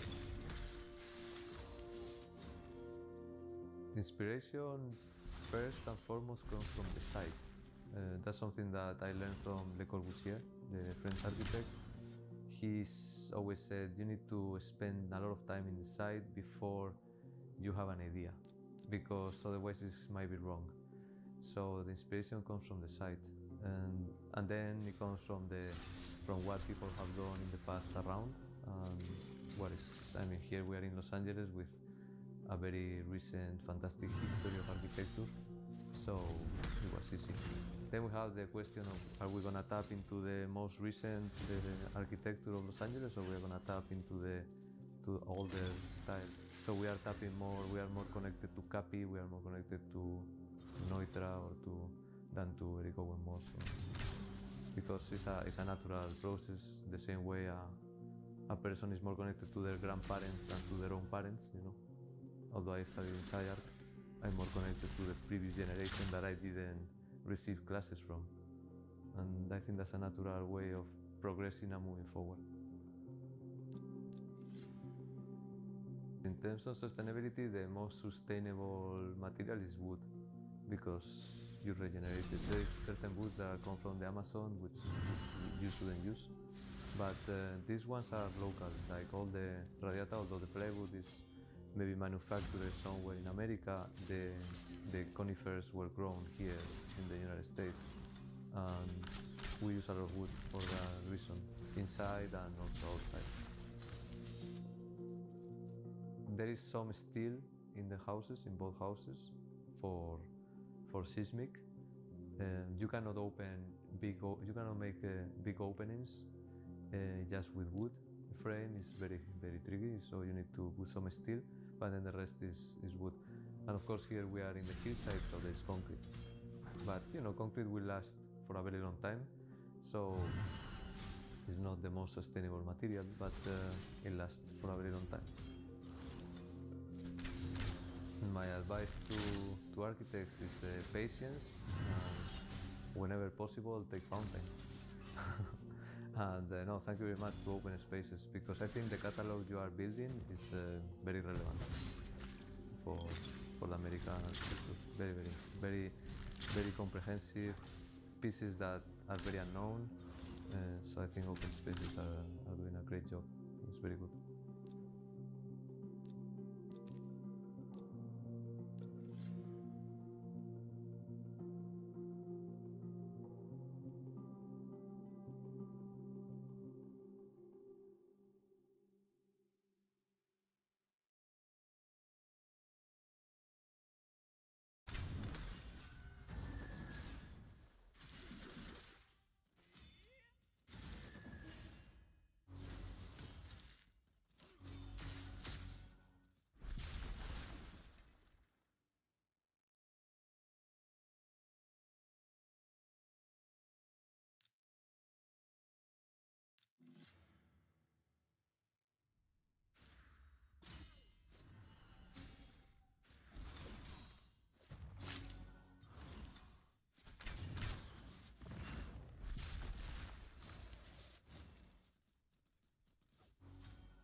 Este es tu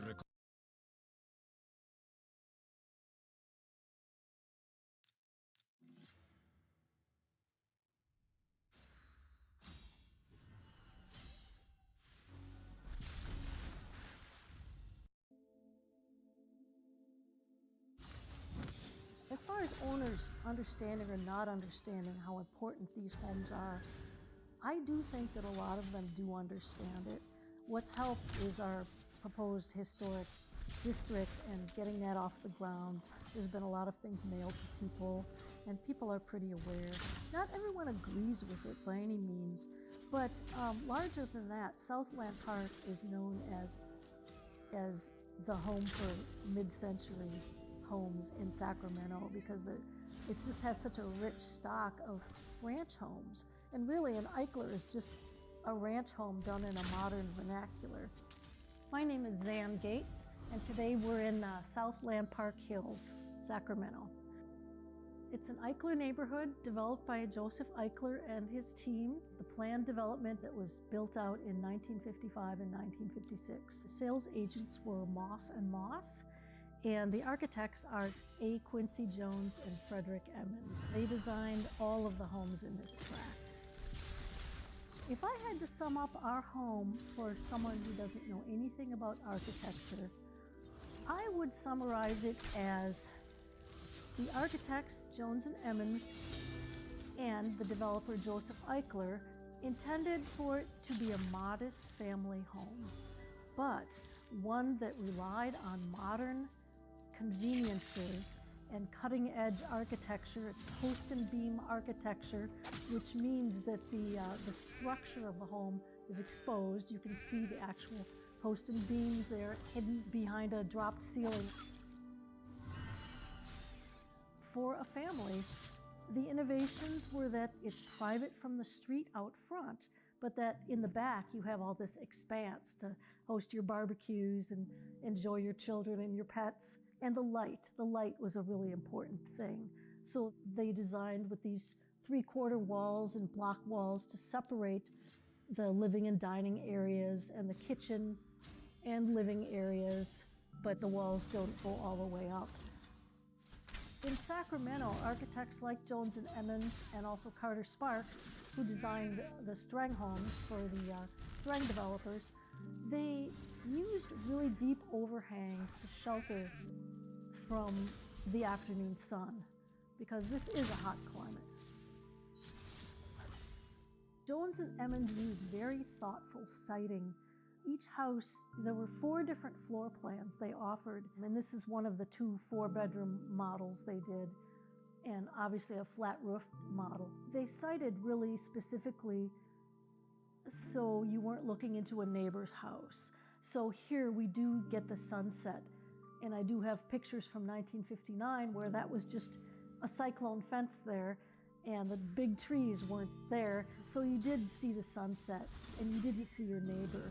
And then the floor plan would be flipped for your neighbors, so you're not looking into each other's houses. And so they're very, very thoughtful about siting and lighting. I believe there's about 48 that are contributing to our proposed historic district, which is in the works. I believe, though, it's a total of maybe 54 that are left out of the 60. Some were victims of fire, and some were just remodeled beyond recognition.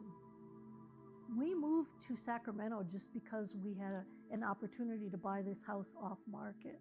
We didn't have to deal with the hordes of people putting in offers. We just bought it off market. We knew the realtor who was a neighbor to the people living here, and he called us and said, "Do you want to buy it?" And so we moved 20 miles across the causeway just to buy this house. We have done a landscape redo twice, once in 2014, once in 2022, but we haven't had to do a lot of work to the rest of the house. I wouldn't call myself a serious collector of any one thing. My favorite pieces are the ones with a story behind them. It's almost always a friend has given it to me. Like the mold-lined lamp. Dane, had a party and he said, "Zan, do you want this lamp?" I'm like, "Yes, I want this lamp." I don't know why he didn't keep it for himself. And that chair is from Marianne. The Finule coffee table is from the Ogasawara estate sale. They were selling it for $20. The end tables are from Andy. The lamps are from Justin, and I ordered the shade myself. It's like I look around and everything is, so much of it is from friends. And I do the same. I give things. I've given lamps and planters and things to friends. It's like they just don't work in my house. One thing that I like to reflect on about my 10 years, our 10 years living here in the Eichler, is that it's not just about me changing the house to a way that I think is better. I like to track too how the house has changed me, how the architecture has changed me just by me living in it. And I remember when we moved in, I would just sit and watch the interplay of light on the beams and coming into the house. And I started to do more art. And I've never been a real arty person. I was never trained or anything, but I started to do a lot of art. And I took my local surroundings, mid-century subjects like the nut tree in Vacaville, and transformed my dining room into the nut tree. And I wouldn't have done that if we would still be in the stucco cottage that we lived in Davis. So it's like, how has it changed me? Well, it looks different. It's like I've given it my own spin, and I think I've heard that that's common when people live in these houses too, is it changes you. It changes how you see things. One thing that I hope for this house, I have seen a lot of, because we're just stewards for it for as long as we're living here, and it's on one level, so you can age in place here, one would hope, is I see so many Eichler homes where they take out this wall and they open up the kitchen to the back, and it's all one big room. It's just like a kitchen counter. And it just seems to me that that's really misguided. I admire what Jones and Emmons did to just have this 3/4 wall, because the light comes spilling over into the kitchen. And when I'm in the kitchen, I love how efficient the little galley kitchen is. It's got everything you need. It's got a little work triangle, and we cook a lot. So to have that cut down, I don't always need to be looking at the outside. I spend enough time on the couch looking outside, and I really appreciate the separation of these walls and how it does break up the space here. Because a lot of people do take out these walls, and I just would hope for this house that isn't done.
I grew my love for architecture out of I.M. Pei's East Wing in the National Gallery is when I remember a piece of architecture that really made me feel so different and made me stop and realize like what architecture could do.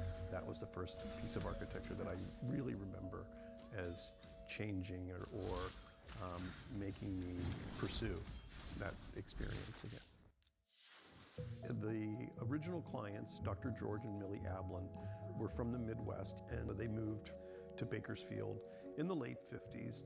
And then in 58, they wrote Frank Lloyd Wright a letter telling him that they were interested in him designing a house for them, that they were going to set up home in Bakersfield and raise their family here. And after pleading with him, he agreed to do it. They had purchased a piece of land, and he suggested that it wasn't large enough. So they bought the lot next door as well. So they were really an ideal client. We're really, really fortunate that they were as informed, well-heeled, and listened to Wright. So they worked with Wright in Taliesin West throughout 58 and went and visited and signed up on the drawings in February of 59. And then Wright passed away in April of 59. Another stroke of genius on the client's part is they retained Taliesin West to oversee the construction. That made it what it is today, which is really a full-fledged Wright. Also were a great client in that they let Wright design all the furniture.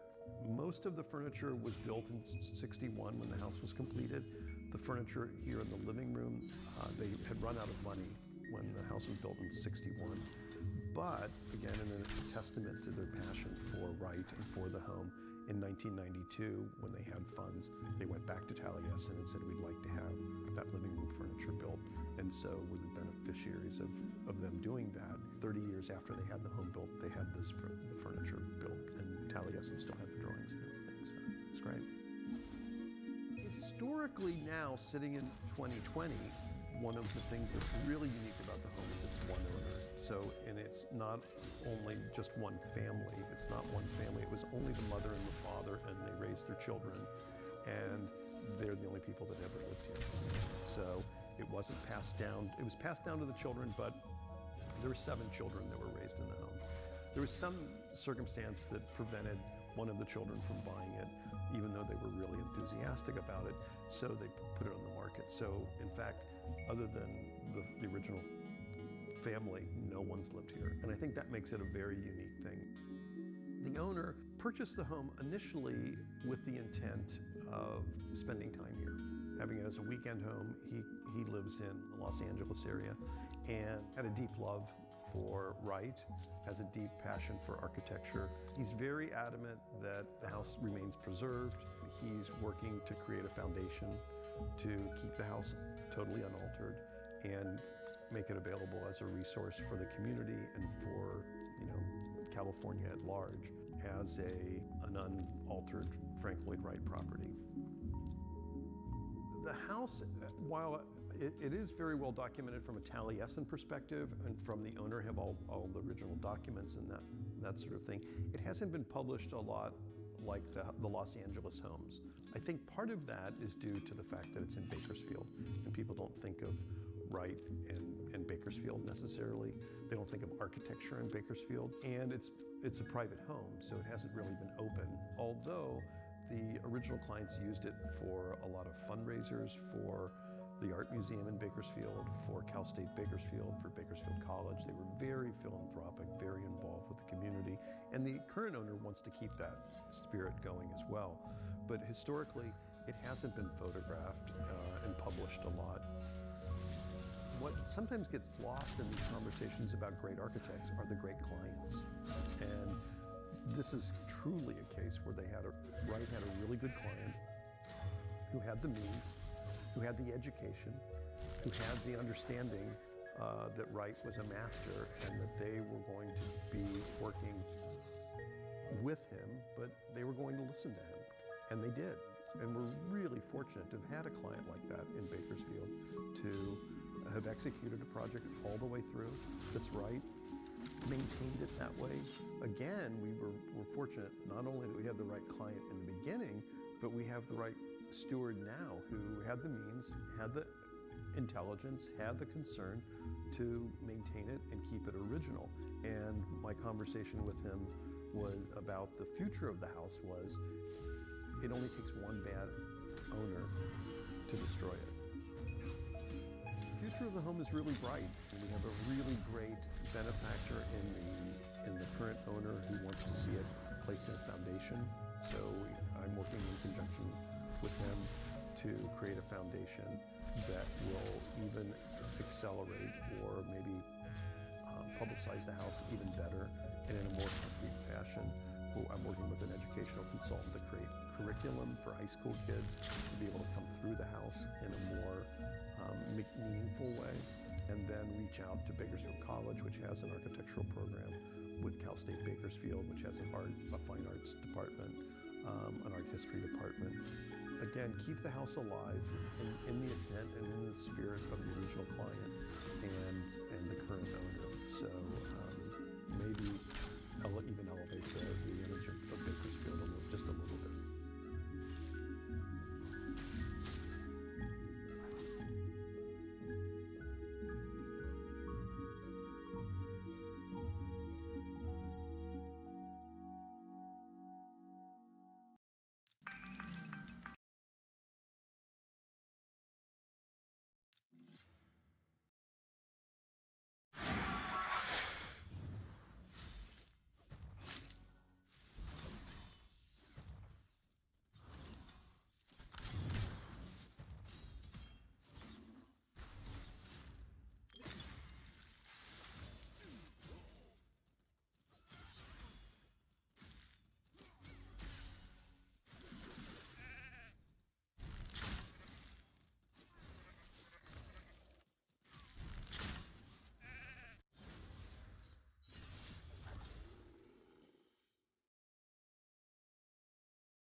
The house questions and answers a suburban design. Forget about it being a modern home. One of the things I'm most proud of is that there's no such thing as a front yard, rear yard. The whole house is connected to yard. And the moment you come in, the gate opens up and voila, you have yard and house all together. That changed it all completely. So it's one of those things that I'm really proud of, because it's, instead of, coming up to the house, having a throwaway front yard, through this design, I've recapitalized on that as being part of the experience of entering the home. The property that we're at, there was actually a house that existed here for years, and I lived across the street. I ended up befriending the caretaker, and I used to have a band, and I used to have her come see us play. As years went on, she said, you know what, the lady that lives here, we're gonna have to take her to hospice care. Are you interested in buying the property? Of course. What an amazing piece of land. The original idea was to take the house that was here, renovate it, and then maybe flip it, actually. Well, a company out of Canada, Quebec, contacted me, and it's a company called Bone Structure. And they make a system home, you would say. It's a kit of parts, but it's not a prefab home, and it's not a panel home. It's the structure only. So you get 90% recycled steel, and pre-cut plywood sheathing, and that's it. The lot is 260 feet long. The house is 210 feet long, which is the length of 4 city buses. And it literally bridges over the brook, and it bridges nature. And so the idea is you start from one end, meander yourself all the way towards the back. In terms of design, there is a public to private as well. So everything in front of the brook is all the public side, everything behind is all the private side. Dear Mr. Potter, we are pleased to inform you that you have been accepted at Hogwarts School to look after wizards.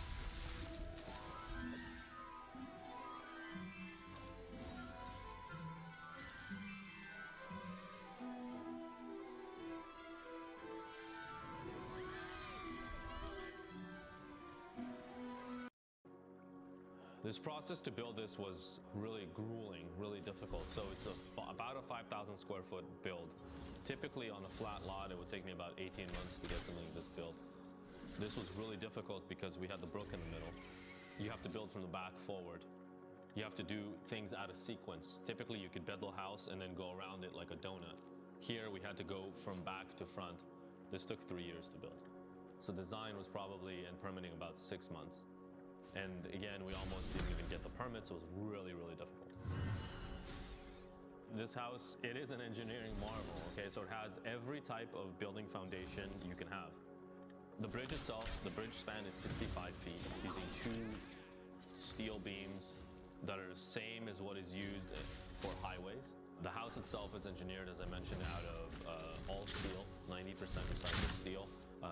When you heard the construction on here, it sounded like a body shop because it was all air tools, no cutting. Reduction of waste is a big thing in construction, and we're very proud of that because if it's in CNC machining at the factory, all the fall off of the steel gets recycled again for the next beam. Amazing. All the wood sheathing, the same thing. Cut apart, reformulated into new plywood. No cutting. The only time we did cutting would be drywall and finishes. Otherwise, reduction of waste. The thought that came to me was experiential. Okay, so I'll put it that way. So what I mentioned before about the entry, it starts with the gate. And it starts with the experience of sound, even. And so the idea is the gate opens really slowly. The magic begins. So then you're welcomed in, and you have the pavers that actually were a byproduct of this house. So as I mentioned, we work with like 75 different vendors. One of them is a company called Concrete Collaborative. But the idea is that, you know, going back to it, it's experience. You come in and you drive over and you walk over and you get a certain bloop, bloop, bloop, a certain kind of a sound. You continue through, there's the gravel. You walk that, you know, you get the crunching sound. You start to hear the babbling of the brook. You start to hear the wind blowing through the trees. You know, it's all these experiences that layer. And as I mentioned, you know, music is really important.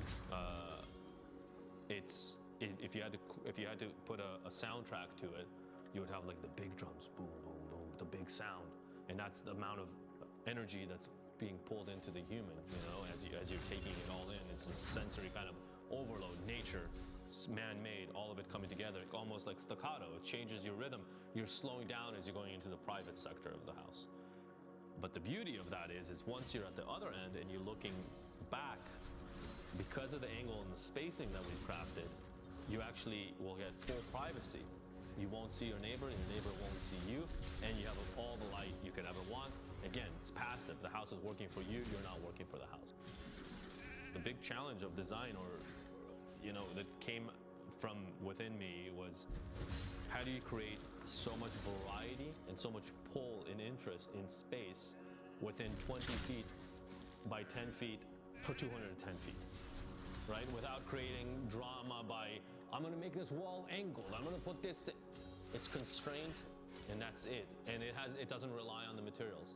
It relies on the space making, the sun. So that's my favorite trend is, you know, you guys asked about where the sun sets, sun rises. That's it. That's the trend that I go off of, the sun rising and setting, and that's the architecture is a vessel of light.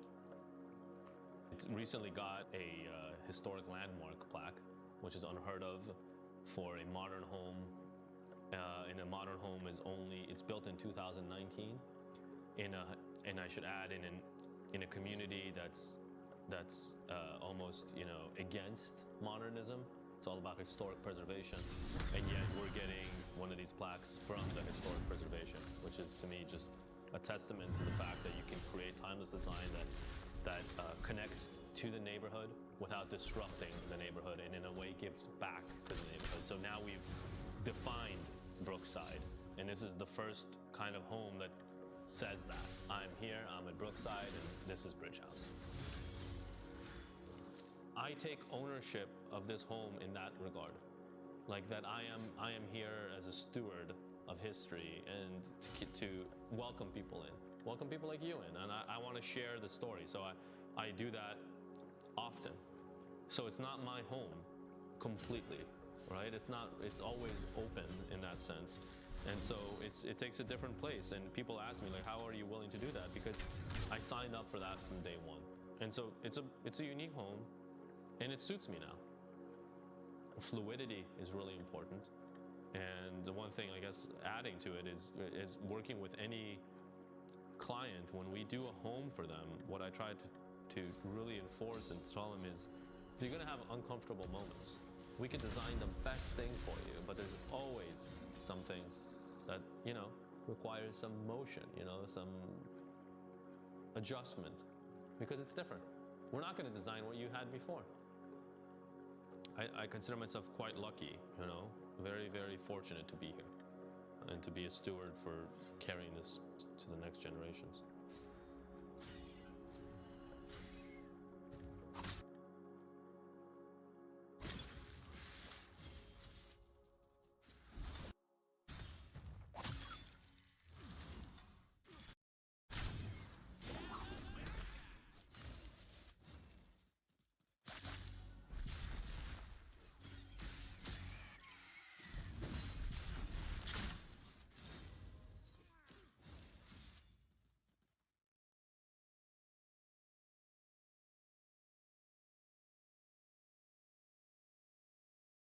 So the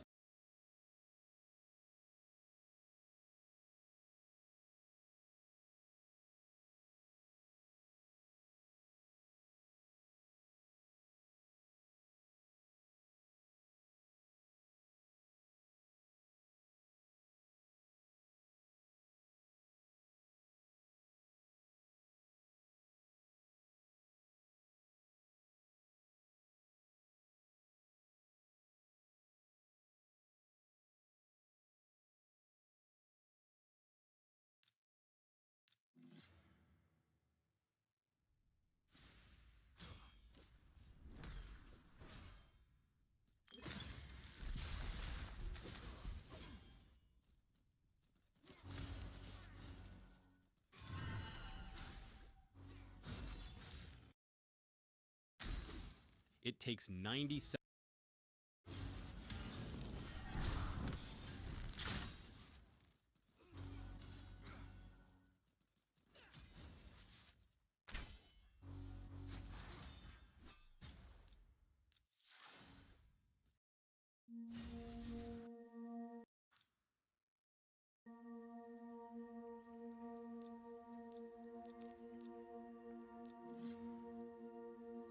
Creating an emotional connection to architecture is very important to us, whether through the tactility of touching the home or just feeling this sense of calmness as you walk into a home. Also, you want to feel a sense of safety and security through the structure, and a softness and vulnerability through the materiality. Achieving that balance is the hard part.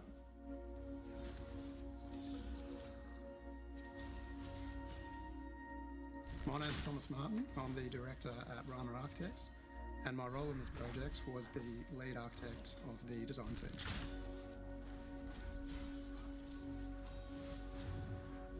I feel that architecture is not just about the architect picking up a brief and designing something. So in the M House is this modernist idea, form follows function.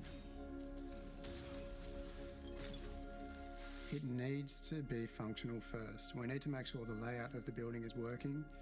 We need to make sure that the flow and the connectivity between each room is working.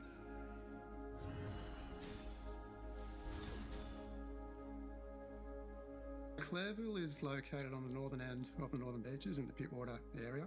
It's a small suburbia and it's on the western side of Avalon.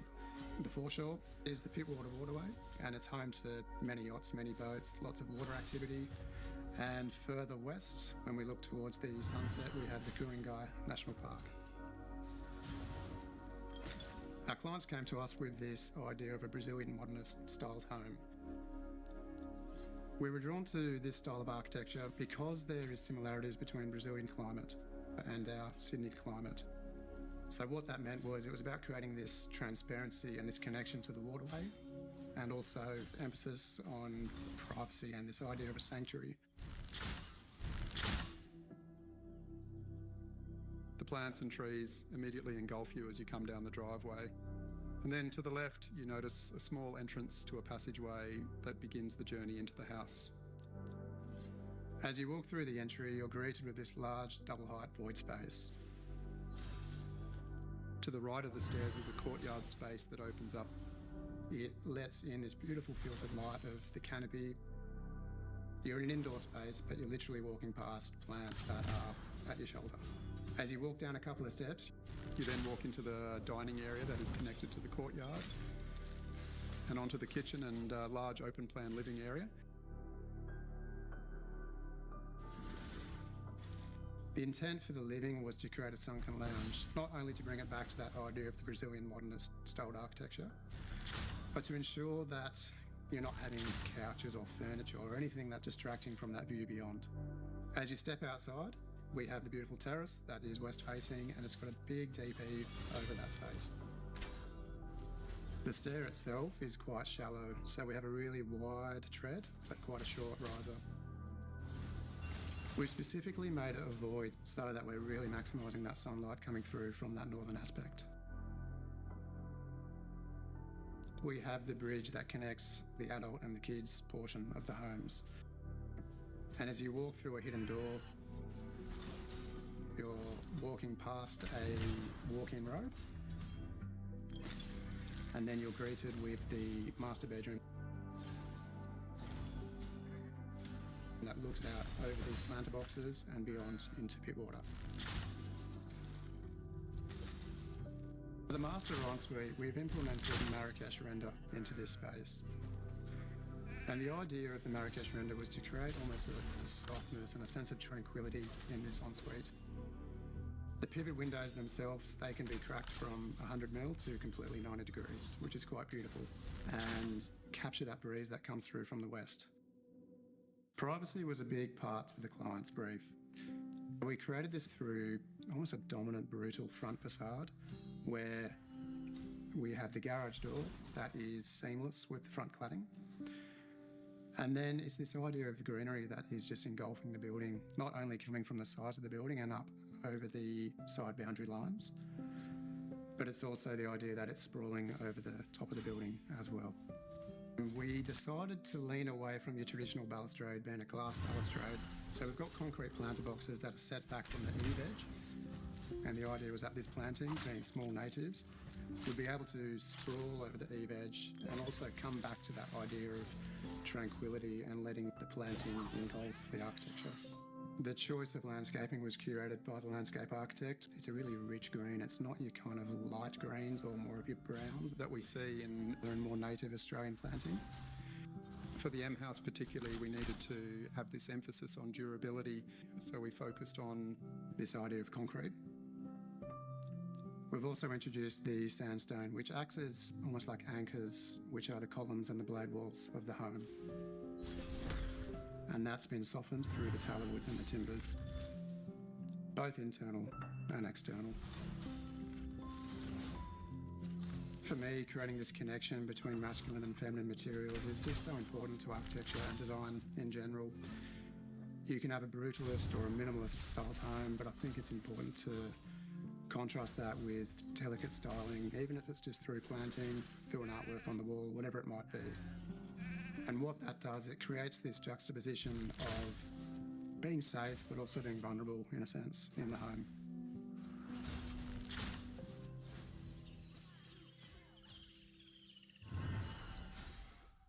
Imagine being able to build an app with your name on it, just by thinking about it. Meet Base 44, a complete AI creation platform. Describe what you want.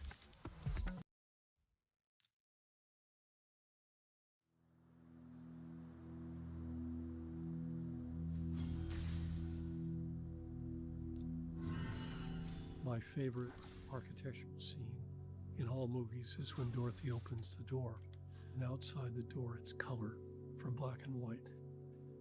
And that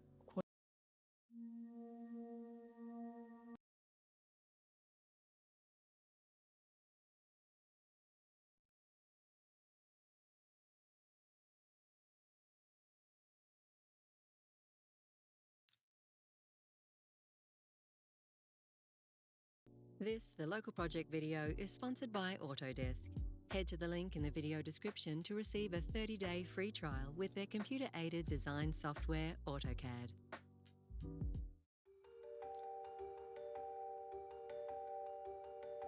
Callura Bay is located on the north of Bruny Island. The site itself is located on the slope above Callura Bay overlooking the D'Entrecasteaux Channel. The site has beautiful, long, tall grass trees.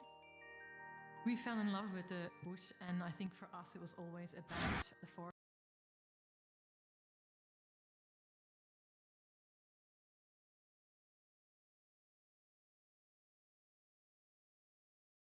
Embracing the trees and living very privately in this delicate environment.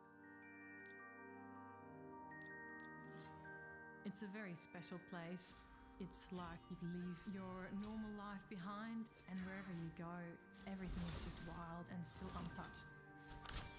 Because it's such a delicate environment, the site came with certain restrictions. The site came with a clearing, and the clearing came with a predetermined building, determined the scale of the building. With a small floor plan comes the need for flexibility, and so in the bedrooms we opted for fold-out beds, so you can actually fold them up and they're part of a joinery wall, they disappear, and so the rooms can be used for different functions. I really believe that the restrictions help the design. All the building elements are made to work hard because of that. Often a building element has multiple functions, and every inch of the floor plan works.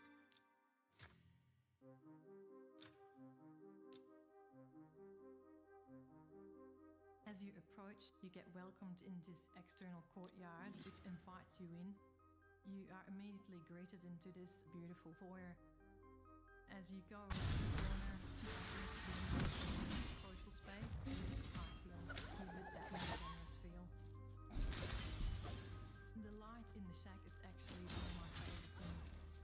You wake up in the east with the morning sun and you follow the sunshine and the shading of the trees. Those shadows are ever-changing, which is really beautiful.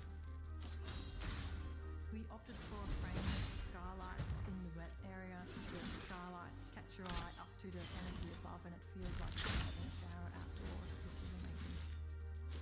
It's always a light place to be, and I think the greenery around it on a beautiful rainy day makes it even more intense. We opted for sliding doors in the main living area just to embrace and open up the shack to the outdoors. On a rainy day, you can open up the doors, sit sheltered in the dining room, but still feel like you're half outside.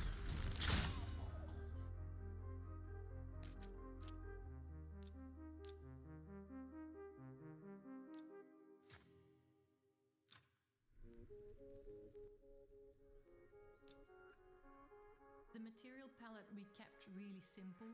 We really wanted the landscape to speak, not the architecture, and so we chose materials that work well within the landscape. We really try to do as much as we could ourselves. So it goes from sourcing the timber locally to air drying it to making sure that it was up to the bushfire regulations. The same for the concrete. We really try to do everything in one concrete. In the bathroom, the kitchen splashback, the kitchen bench, but also the vanities in the bathrooms, they're all white concrete that the shack actually feels like it was within the forest, and so the dark stained silver top ash looked great, but also served really well as the adjustment framing.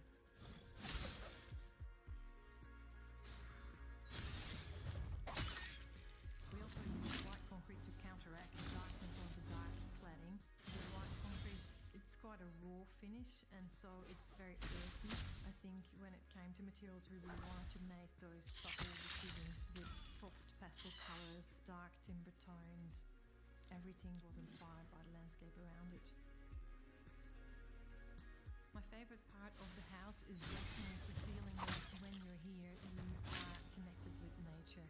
To be able to build within such a delicate landscape where it's all about the bird life and the beautiful tall grass trees, it's so special, but it's also so precious. For us to be able to enjoy it like we do is pretty incredible.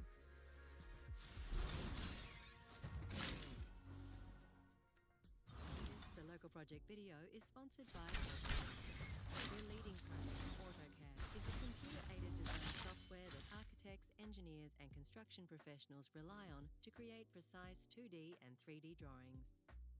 Many architectural spaces featured in projects like Calora Bay by Tanner Architects have been built through this software, and a project's designed to last for the future. AutoCAD allows for a seamless and efficient design experience, making it as simple as possible for architects to create exceptional and authentic designs. AutoCAD is the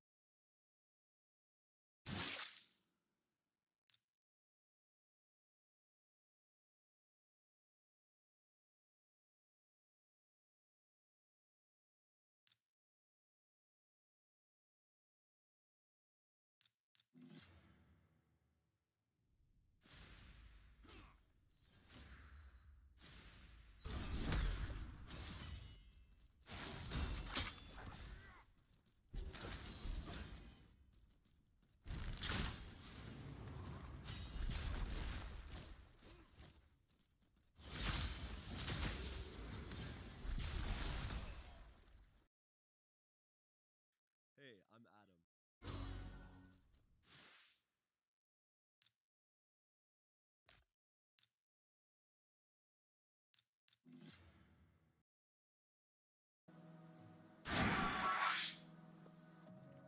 I think when architecture is particularly beautiful is when it becomes the sort of art of living.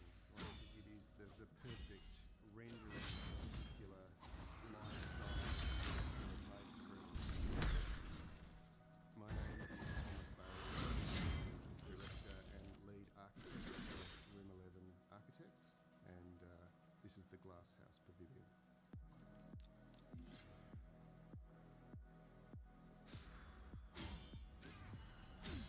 Cunha on the Tasman Peninsula. It's a classic for the weekend for its great fishing, and it also has quite an interesting microclimate. It's relatively mild, and it's particularly a fantastic place to be. This project was the second piece of work that I did for the same client. We discussed a lot of things about creating a little retreat from the main homestead, but essentially he wanted a place to write a great novel. Fantastic brief for me. It obviously appealed to any sort of poetic drive that I have. But it also sort of care back. It's about an individual connecting with place, being quite focused on a particular task, being close to whatever inspires life. We both understood that was the driver for this building.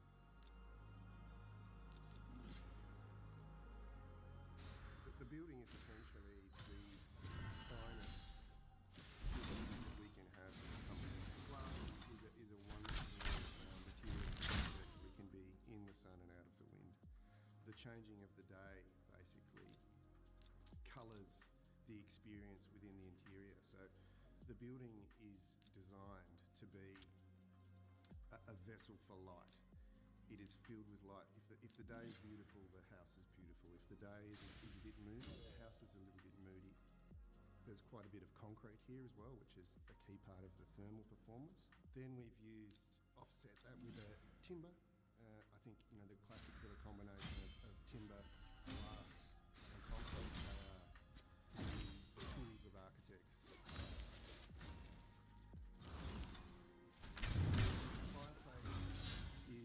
Very key part, and there's something romantic about closing the building down, collecting and creating a sort of central focus, which is the heart. I think there's a beautiful sort of vision about connecting to those essential human experiences. Fire is we're not striving for a form, we're striving for an experience, and then we're striving to have the minimum use of materials. We've used these very large panels of glass in order to have the least number of joins. And then we've positioned very large doors at key locations, which are sort of natural movement through the site and through the building. between these two platforms of ceiling and floor. One of the interesting things is, as well, is that transition from day to night and making that as smooth as possible and delightful. So we're trying to create a connection from an interior to an exterior. The sort of private facilities of the building, bathing and ablutions, are all within an absolute minimum of space, but we've deliberately augmented that experience. It's flat. The idea is to make that experience an extreme experience of interiority, and then when you leave that space and come back into this extraordinary large volume with this incredible vista, that's seen in a fresh way, reminded of where you are. The departure from a standard home, the comfort of home, is very deliberate to be a potent, lasting experience, one whereby once you leave, it rings in your mind and you constantly want to return. Every part of it is what we hoped it would be. That's something we find a lot of pride from.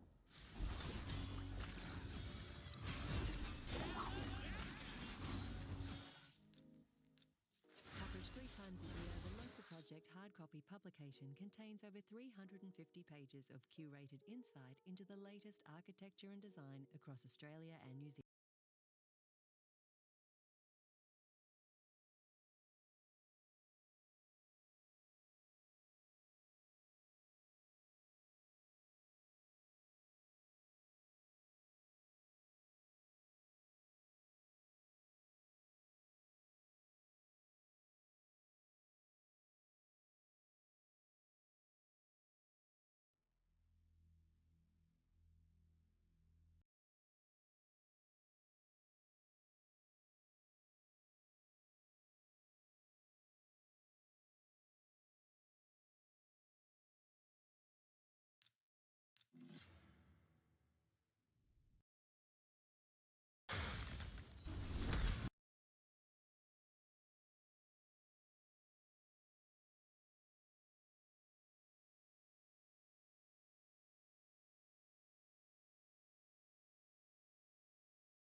Africa, Botswana, over a century of hunting.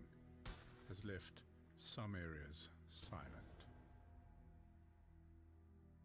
A lone lioness and her grown daughter are the last remnants of a pride that once roamed here.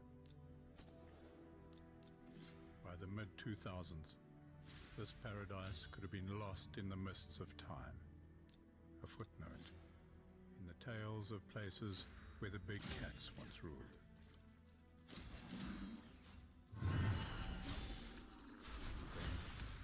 Two things happened. Hunting in this remote area stopped, and impossibly, 2 male lions arrived from nowhere. These mysterious lions have been waiting years for the gunshots to stop. At last, they respond to the silence beyond the river and start a series of forays into the female's land.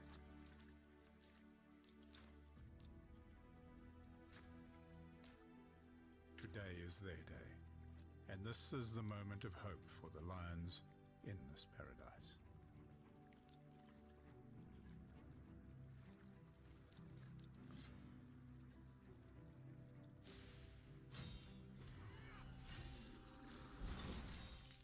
Our sophisticated thermal cameras capture their story and their journey in search of the last females of the pride beyond the swamp. This is the best way to see into the world of these cats persecuted by humans until they learn a better side of us, and we go into the darkness with them. Our heat signature stays behind like a shadow, just like their scent, as we search for signs of the 2 lonely females. We call the 2 females Polelo and Laboni, hot and light.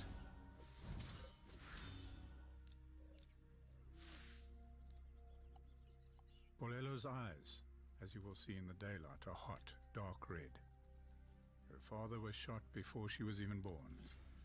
She takes her cues from her mother. For the first time in years, the night reverberates with lion song.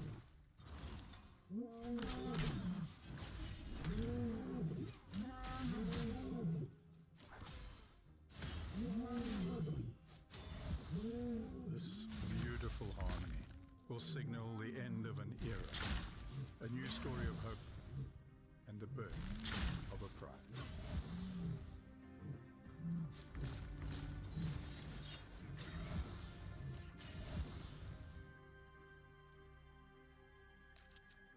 Over the next few months, the courtship, mating, and early life of stability keeps the males around and attentive to the females.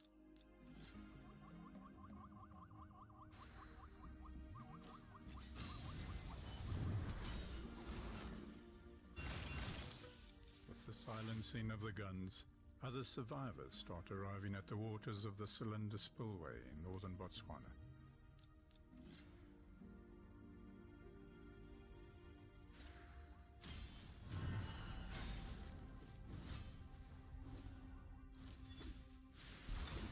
Months later, the males find themselves the center of attention of 6 tiny replicas of themselves. Both Polelo and her mother, Laboni, have given birth.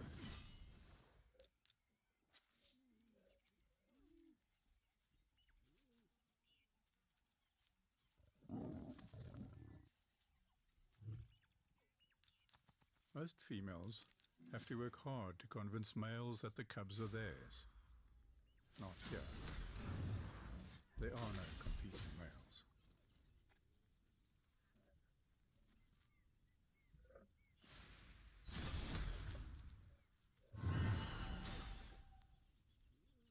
For the first time in decades, buffalo have ventured into the area as well. They attract attention.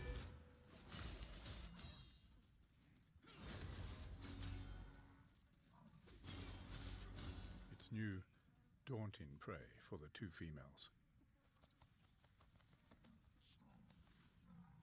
And as we follow into their world of darkness, it's into a realm of heat signals and hidden feelings.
bold as this mother-daughter combination is, it usually takes a full pride to bring down a buffalo.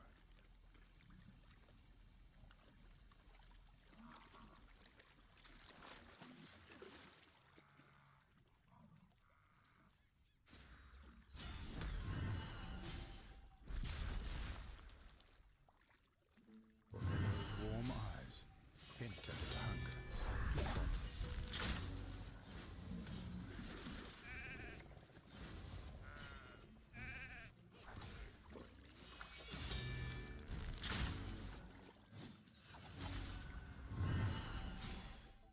But they have a small problem.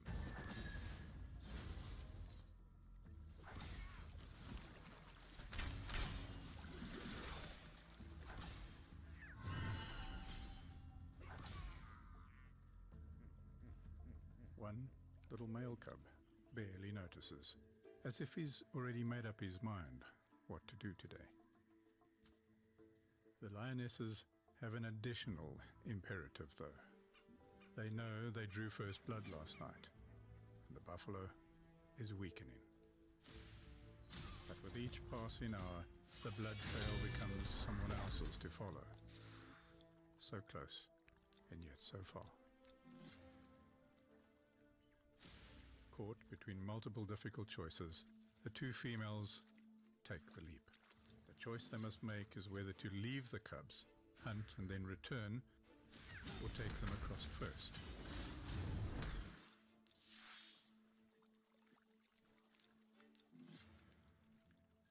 The decision is not unanimous.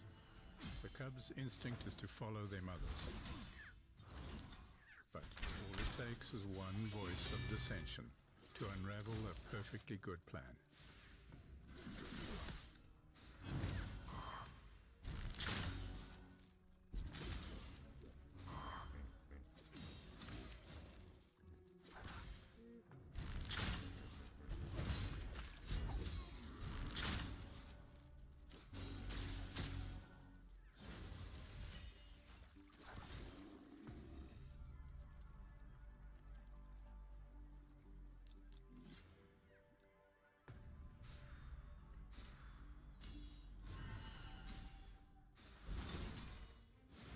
Sometimes takes courage to stand off to one side when your peers want to move forward altogether.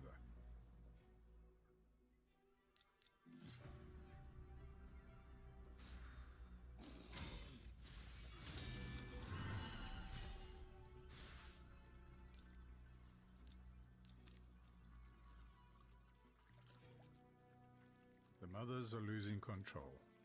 With each attempt, fewer cubs are convinced they can make it past the hippos.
is gaining majority support.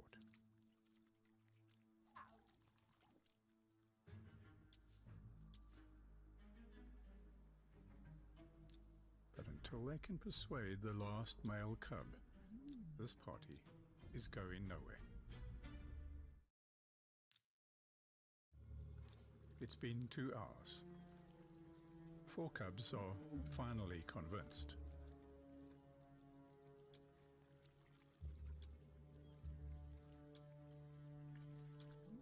But the objector has a cohort, his sister.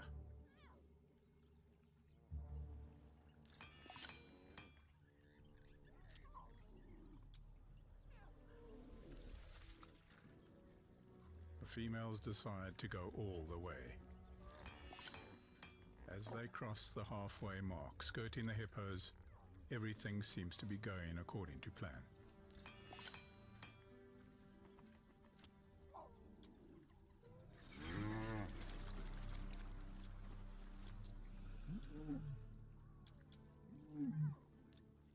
Out here, chaos can quickly turn to death.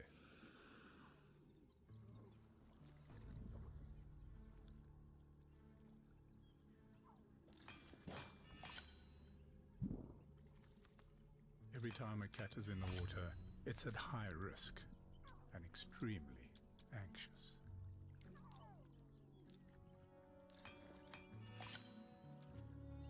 Finally, one by one, bedraggled and scared cubs emerge, each with this grand adventure behind it.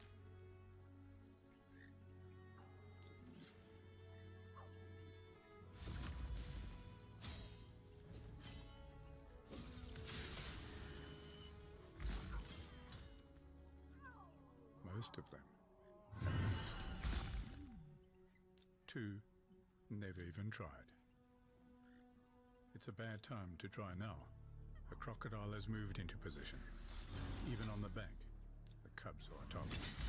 The Borni and Bolello don't hesitate. They both throw themselves right at the danger.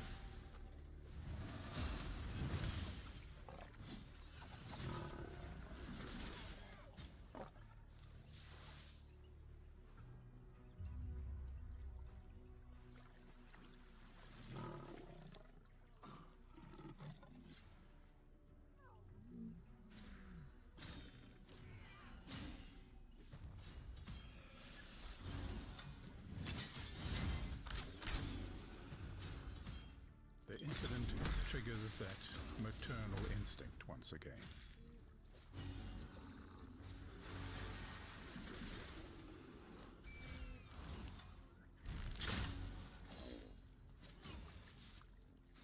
The cubs have taken this all in attentively.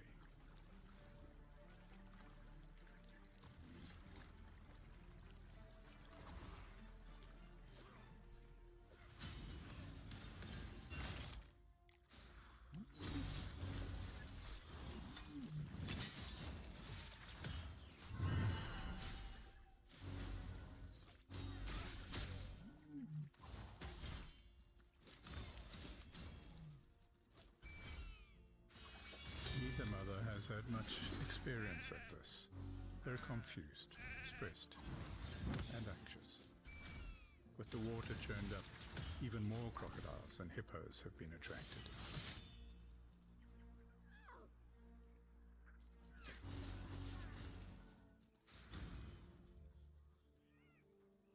But now, the 4 cubs are alone, unguarded.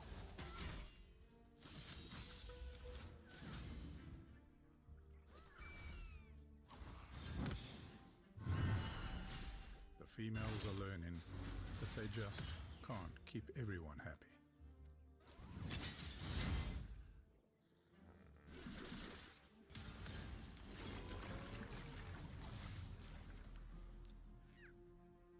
It's an impossible choice.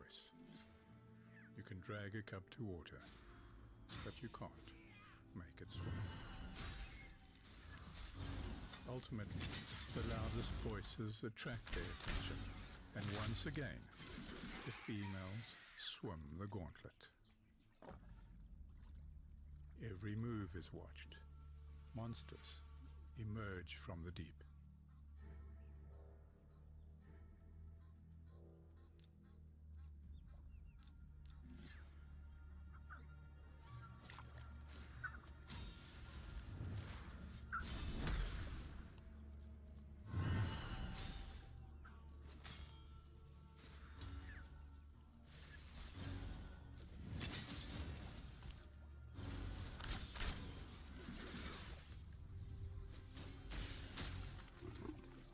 No one is comfortable with creepy, slithering reptiles underfoot.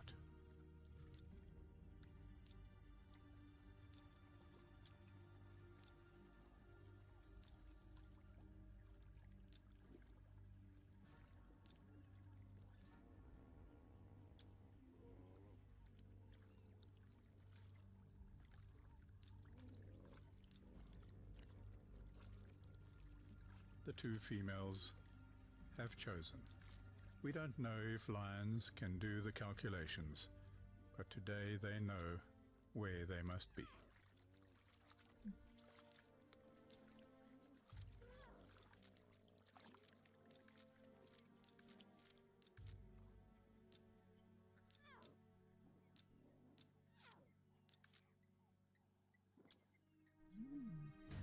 Then, a giant threat. One that will change everything here today, once again.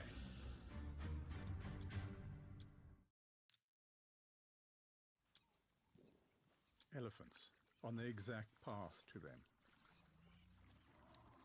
Bolelo reacts with fire in her eyes.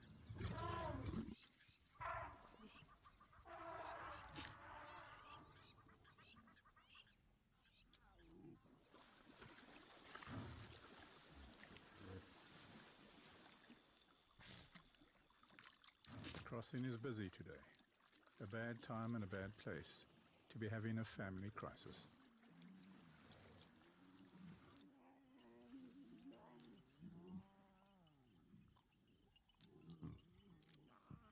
The inexperienced mother now makes another classic mistake. To satisfy the cubs, Bolelo lets them suckle. The only thing that follows suckling is play, not swimming. She and Laboni are now separated. That's okay for both sets of cubs, but not for the objective, to reunite the pride and find food.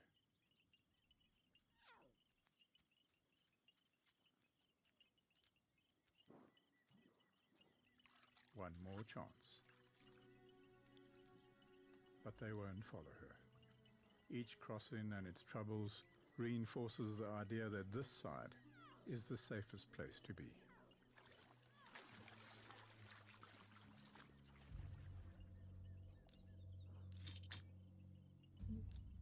Despite their last desperate calls, she must finally give up on them and commit them to the night.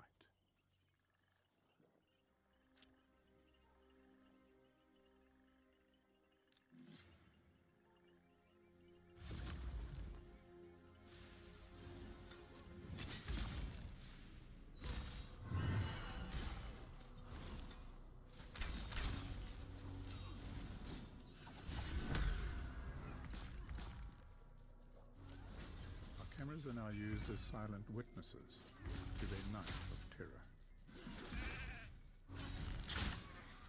The four cubs huddle warmly under the protection of their mothers. In the darkness, the little male and his sister wait, expectantly.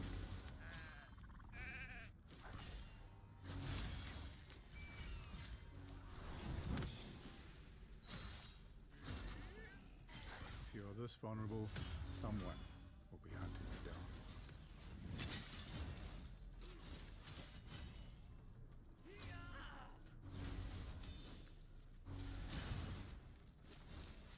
Lion cubs have been living and dying like this for hundreds of thousands of years.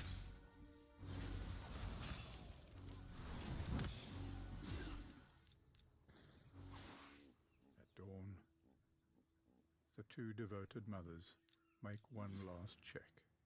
before they move on after the herds.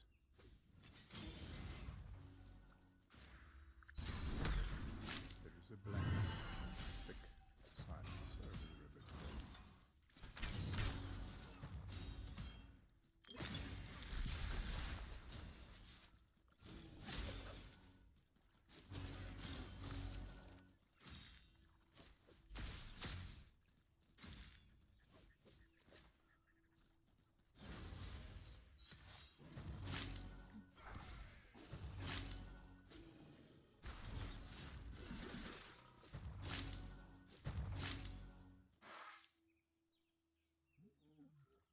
We don't know if lions feel emotions, or if their sense of loss is the same as ours.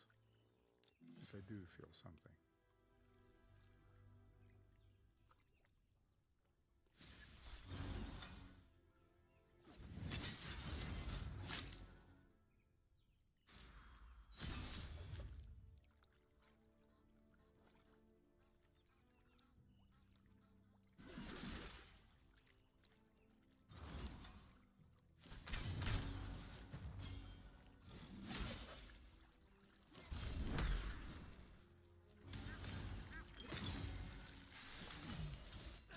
Somehow they made it through the night. The last chance visit has paid off. Their reunion is complete. The female's instincts to return were exactly right. This time, Laboni leads the way and doesn't make the mistake of suckling hungry cubs. If they want milk, they'll have to follow to get it. And that is going to involve some swimming. And at last, the two wayward cubs take to the water.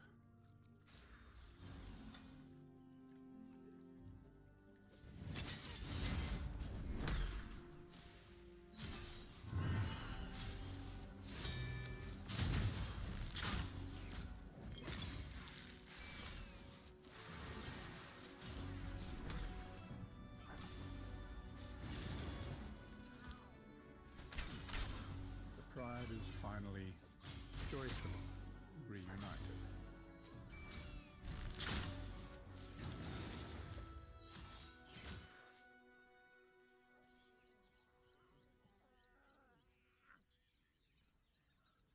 Up ahead, their prey hasn't been claimed yet, but there are a few problems.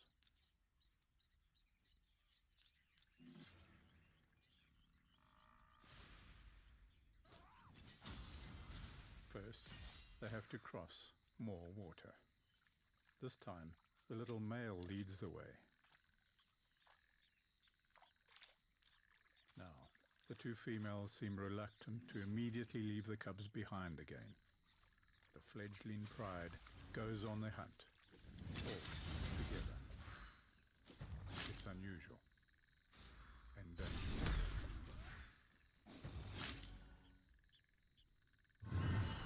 Much larger threat than buffalo today. Nomads.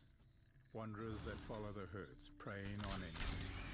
Laboni knows that aggression is the best form of defense.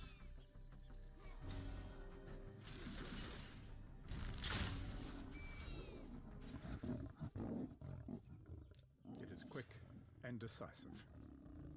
This influx of nomads is another disruptive artifact of safari hunting. Territory without male lions. The free-for-all destabilizes prides and creates a Wild West atmosphere of kill or be killed. So she sets the boundaries clearly with fangs and claws. Without Laboni's quick attack, the four nomads would simply overwhelm them. But then, something quite unusual happens.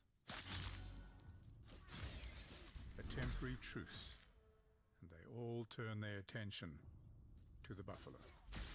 Now leaving the cubs is impossible.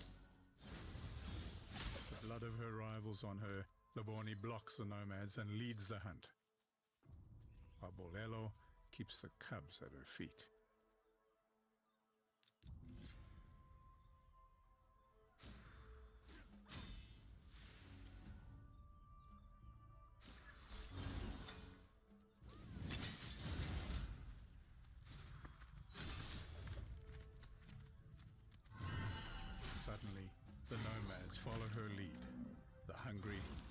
the desperate, the innocent, all caught up in the moment, united very briefly to kill, to bring down this colossal quarry, to then feed and move on.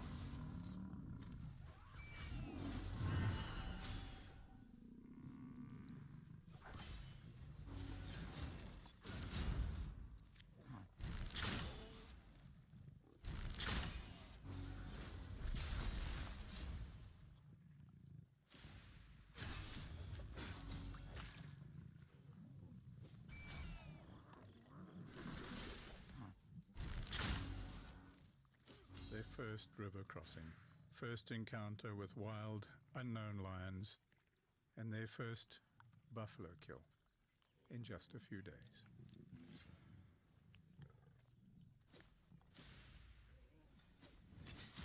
The males, the result of decades of hunting, has left the new males with a massive territory to cover.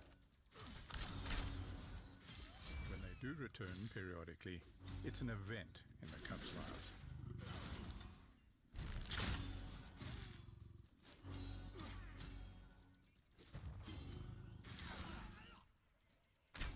A time to be reacquainted, and for the young male, a chance to go boldly where others fear to tread.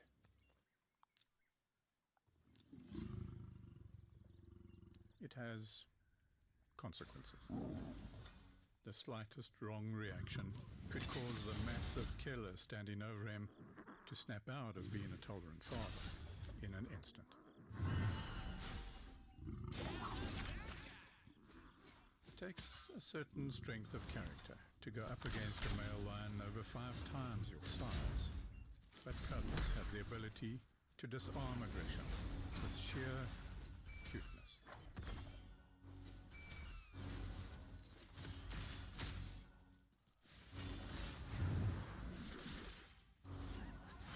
Like the day of the zebra kill some months later.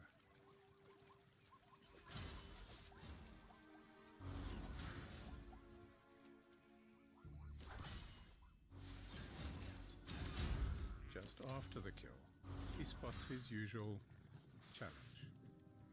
The pride males are visiting again.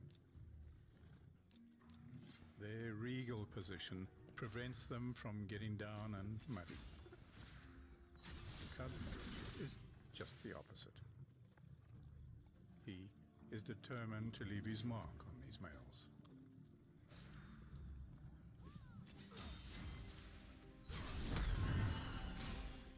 Over the months, he breaks down the male's resistance to him, simply by greeting and playing constantly. And he develops a stronger bond with one of the males. Or perhaps it's one male that simply gives in to the cub's incessant efforts to win him over.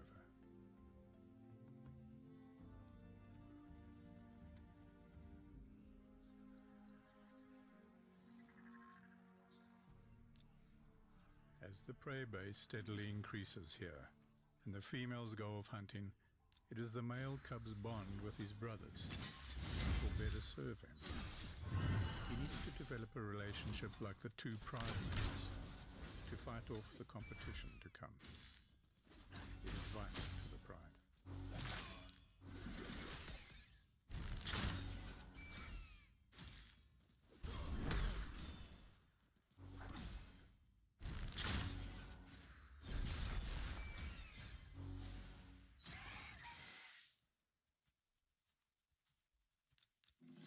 At 14 months, the pride has not lost a single cub.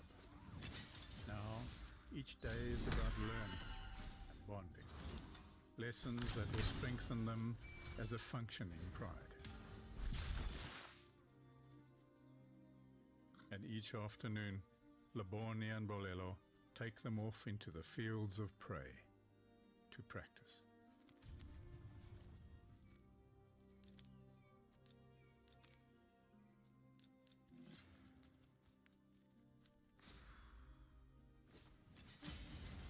Every step of their progress is watched by the males. At nearly 2 years old, a glimmer of maturity shines in their eyes and shows on the young males' necks.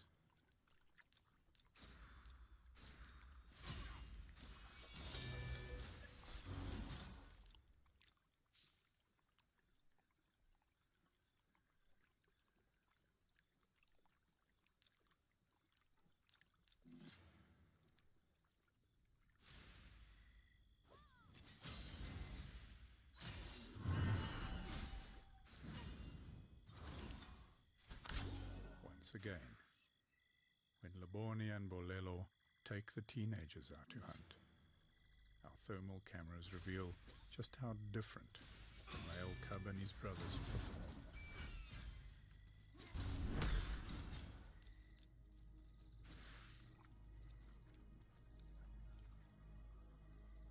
He's characteristically bold, but he triggers the hunt far too early.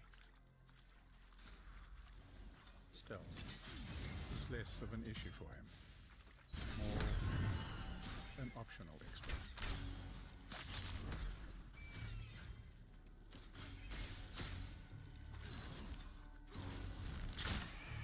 It's a bumbling chaos. The real question is whether they will ever learn, or if they will learn in time for what is coming their way.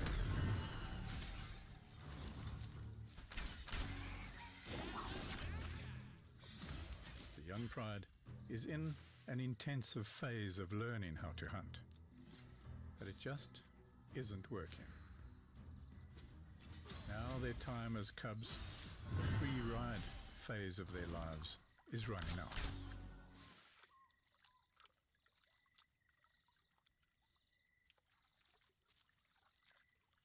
In Celinda, the real riches for sub-adult lions lie in the isolated islands, in the dark.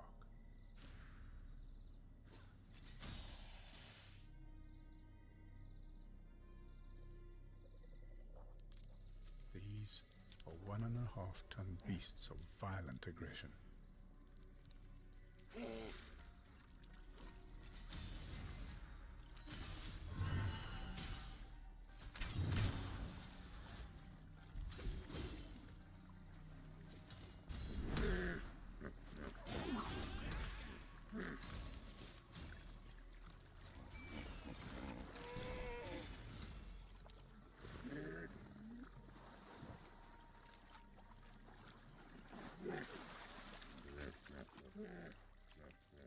Tonight, the mothers hang back and leave it to the teenagers.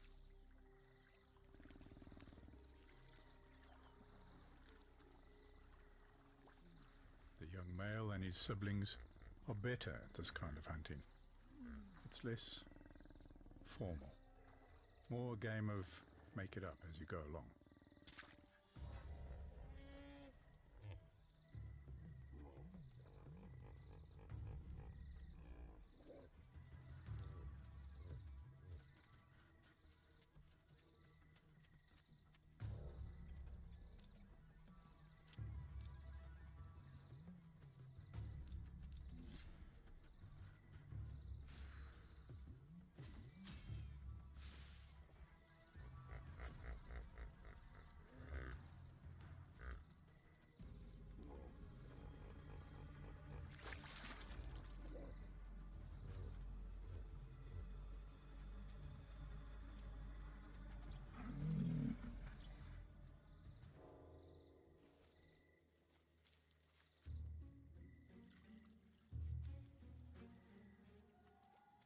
And what starts as just a game quite suddenly turns. One hippo makes a giant mistake.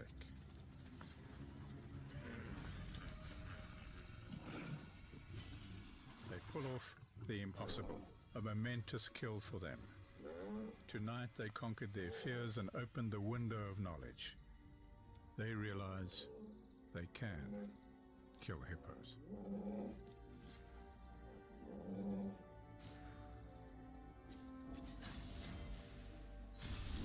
As they develop their skills, the hippo bones start to mount up across Celinda and drives them to the riverbanks each day.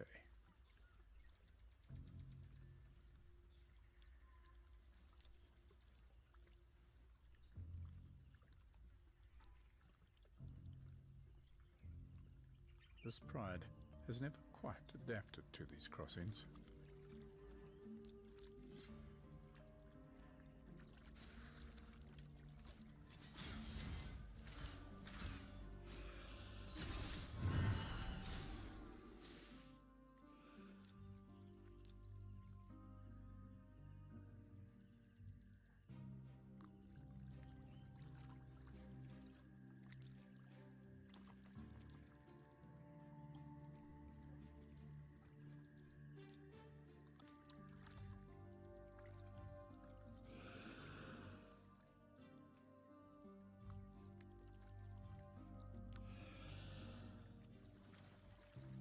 Even with their cubs almost the same size as them, Laboni and Bolelo must lead the way.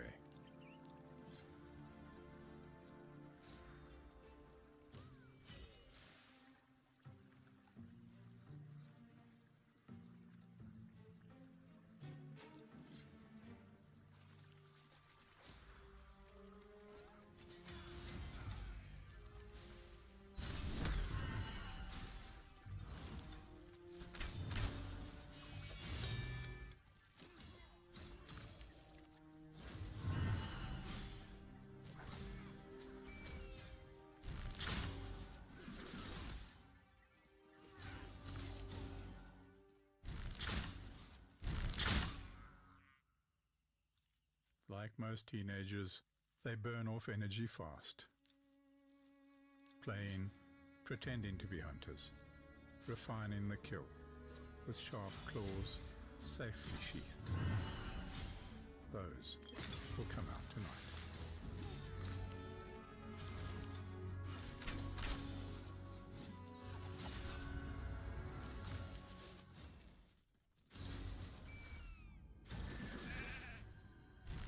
As it turns cold in the winter evenings, Cylinder develops a chill. Some of the smallest creatures have to find food to convert into energy in a constant.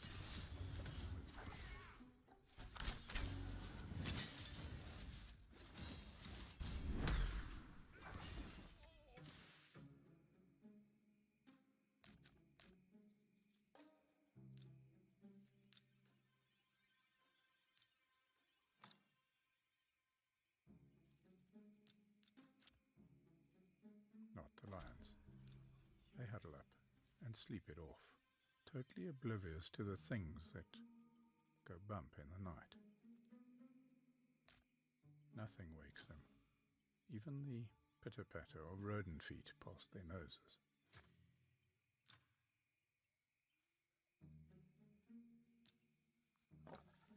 The male lion is often the first to rouse the pride. He's a teenager, and midnight is his hour to get hungry.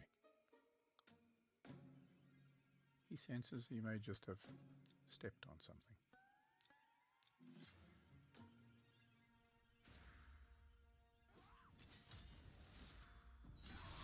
Approaching 3 years now, his mane is slightly larger, even than his brother's. A benefit or a handicap?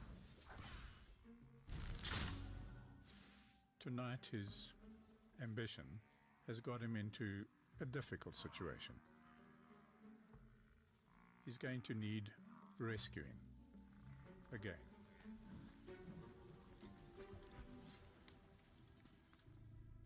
As a decoy, he's done his job.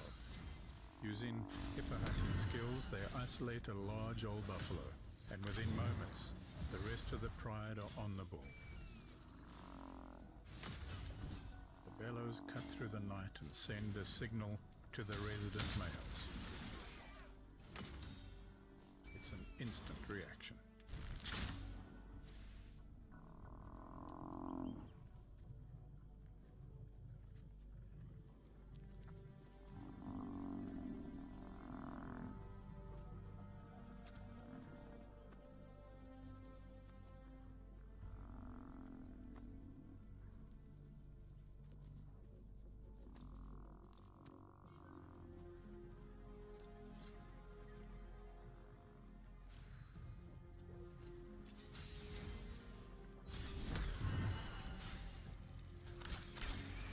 Sounds of dying that he's focused on. as the young lions hesitantly go about the kill. It's who's killing it that the male wants to understand. He pinpoints the sounds and slowly hones in.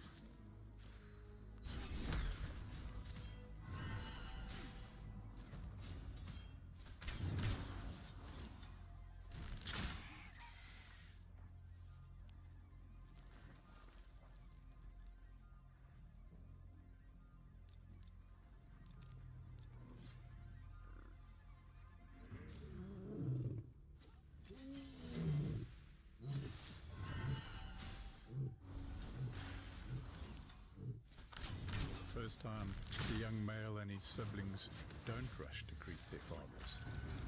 Something in their voices warns them off.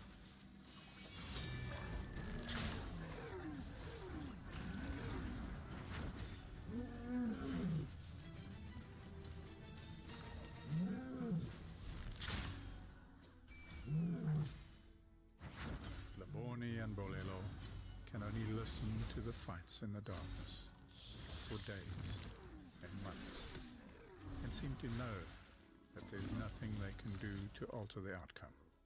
It's the lion's way. The expulsion of grown cubs is as old as life or death itself on these plains. The next phase sends them away into a nomadic life.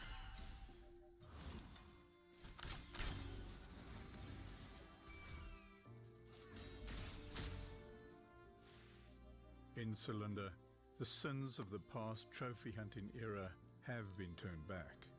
A recovery from 2 original females to more than 60 lions now wandering this paradise. To achieve that, the pride has to endure one last expulsion by their fathers.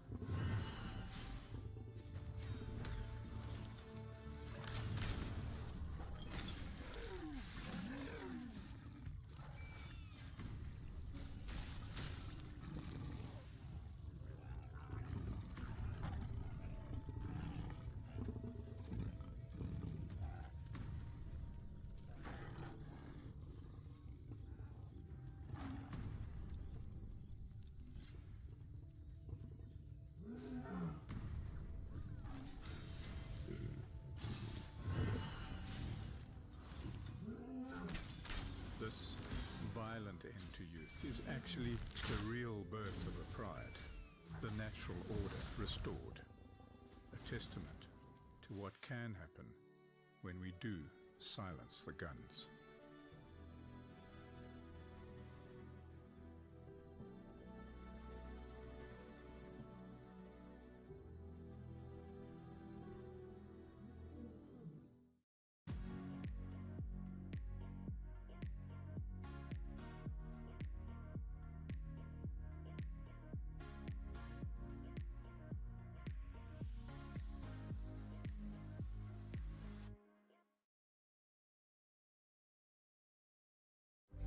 Arc'teryx. This is what it feels like to make time stand still. Tune in, out there. Arc'teryx. Nosotros entendemos, problemas con crédito pueden pasarle a cualquiera y nosotros aquí en Northridge Toyota estamos para ayudarte. Tenemos expertos en nuestro concesionario con soluciones para darte el auto nuevo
Mistakes can kill.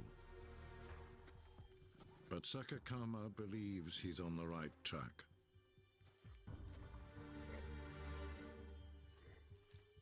Keep moving. There's no turning back now.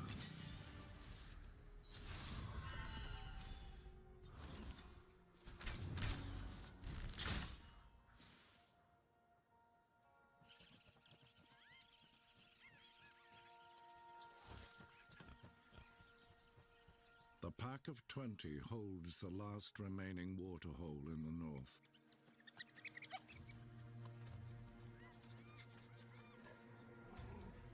They've been here for generations.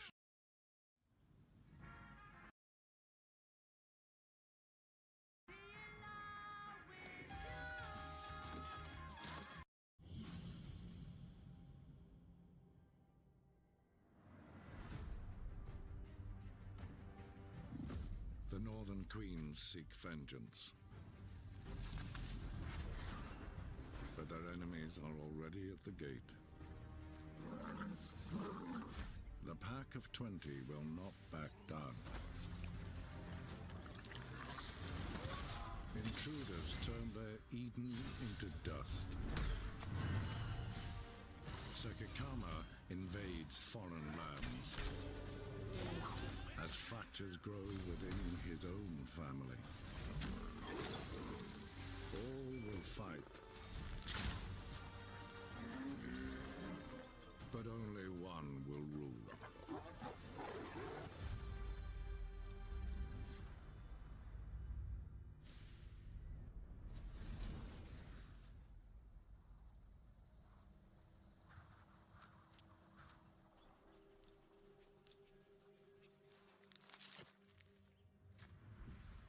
Sakakama gambles everything on a hunch. The drought destroyed their marsh. Now he leads his family into unknown, hostile territory. His queen, Matsumi, trusts him.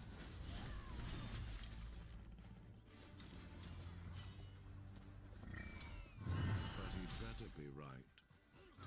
His crown and their lives are at stake.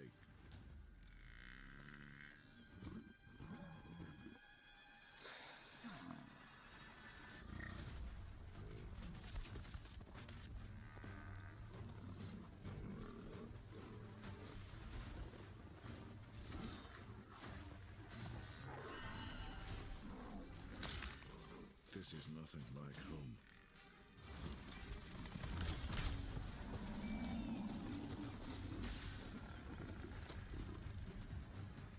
Not so easy here. Each miss undermines Sakakama's authority. His oldest son, Sakedi, is just waiting for him to fail. Mistakes can kill. But Sakakama believes he's on the right track.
often met with deep affection and respect. But not with these ruthless rulers. 6 of the strongest lions. This competition couldn't decide who would be favored, so they turned their fury toward her.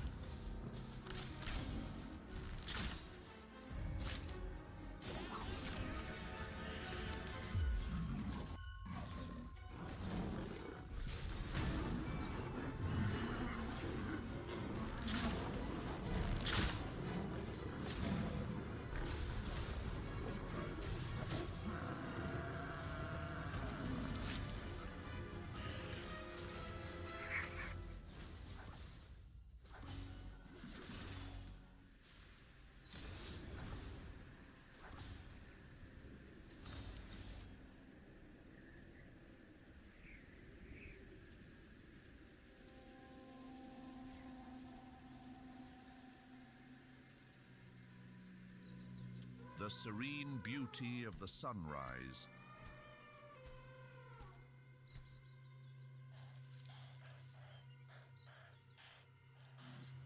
hides a patient hunter. The line between life and the final sunset here is as thin as a breath. Welcome to Sabi Sand. Located in South Africa, this is one of Africa's most prestigious private reserves.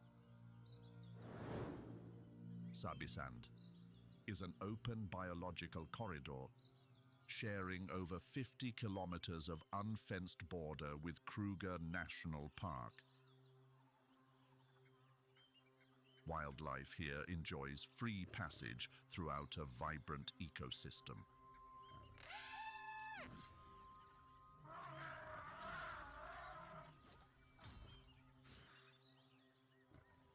The concentration of the Big Five here is truly incredible.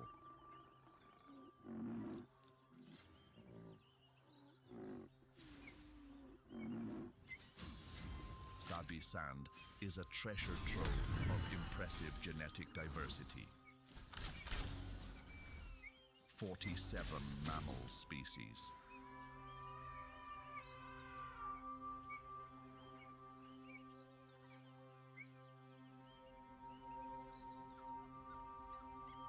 More than 300 bird species, 57 reptile species, and countless amphibians.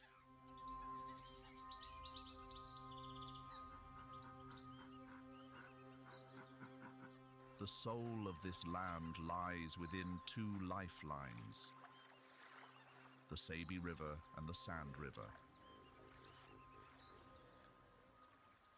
During the dry season, from May to September, when the searing heat takes its toll, every creature in the kingdom gravitates toward these riverbanks. Leopard density in Sabi Sand is at a world record high, with roughly 12 individuals for every 100 square kilometers.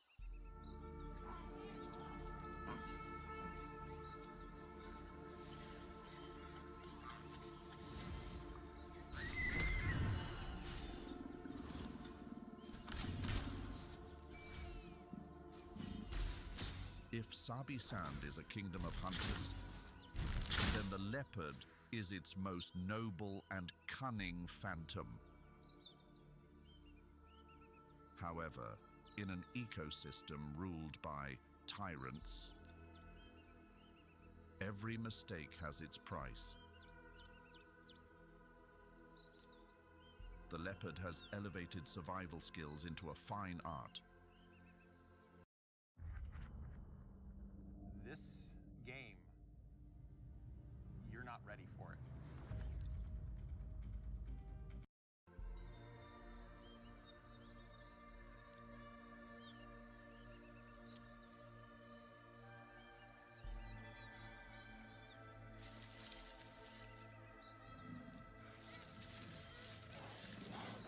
Every rippling muscle moves beneath that spotted coat in absolute silence.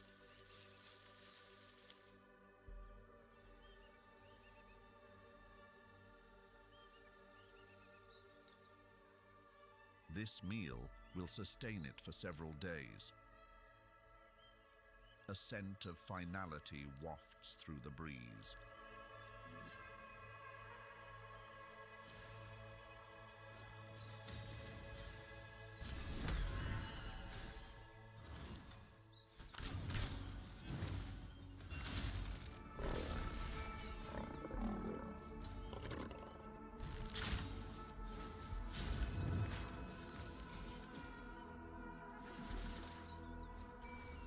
Instinct tells the leopard that patrolling the night is playing with fire.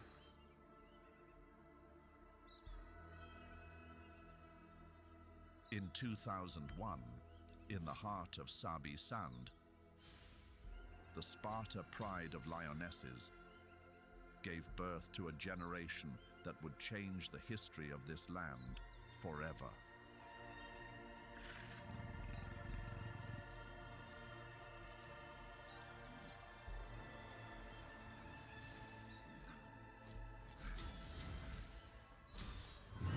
As a little one young male showed the spirit of a bold and fearless leader. A biological brother stayed by his side, and they were joined at the hip.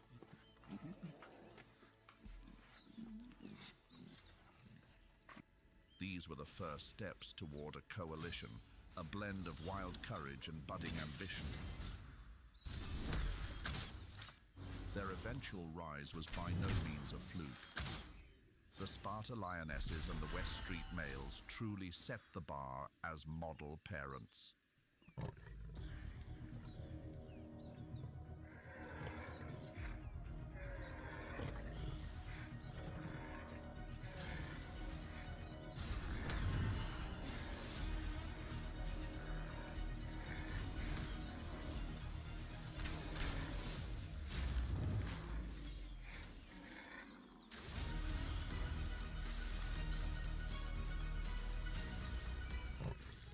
Under the guidance of these kings, they were growing into the bravest adolescents. Life lessons were constant in the field. During a chaotic confrontation in 2003, the Sparta pride was surrounded. Buffalo have a deep-seated rivalry with lions. They actively remove future rivals. That struggle left a deep mark on the Sparta pride.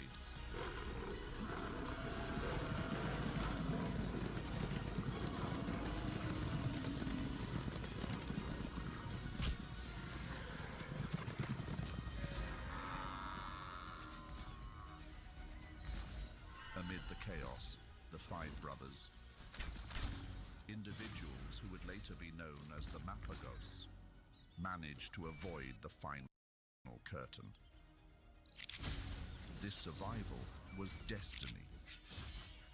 They would go on to rewrite the history of the wild in this region.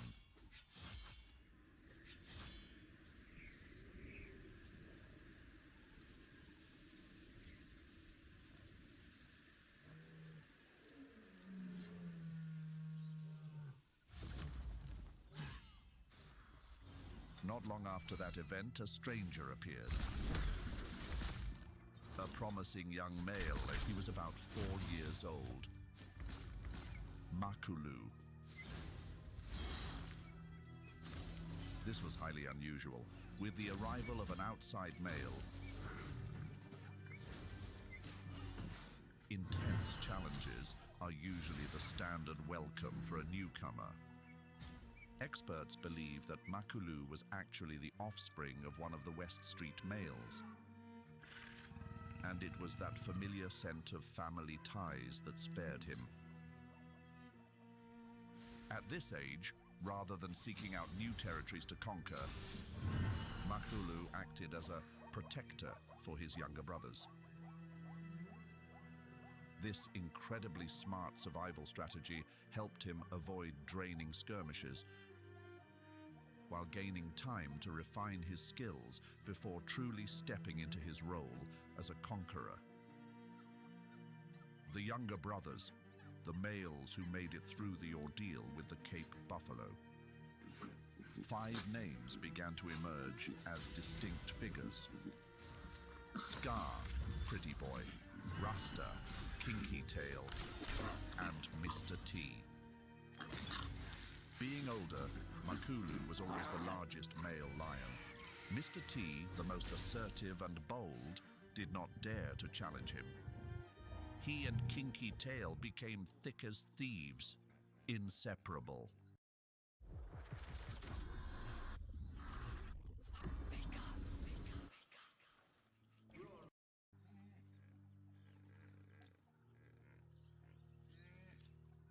This is a remarkable coalition on the savannah.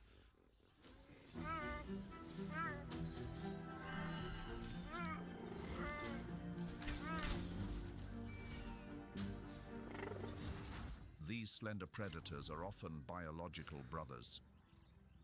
There are also cases where lone individuals find one another, forming a non-related alliance to stand firm against a harsh destiny. A typical cheetah coalition is usually a task force of 2 to 3 males. But nature occasionally gets generous and forms squads of up to 4 or 5 members. Teaming up like this is similar to lions, focused on just 2 primary goals: territory and opportunity. A powerful alliance will claim the prime real estate, areas with plentiful water and the highest concentration of prey. It is the perfect calling card to attract passing females. Their favorite meal is the impala, an icon of the African grasslands.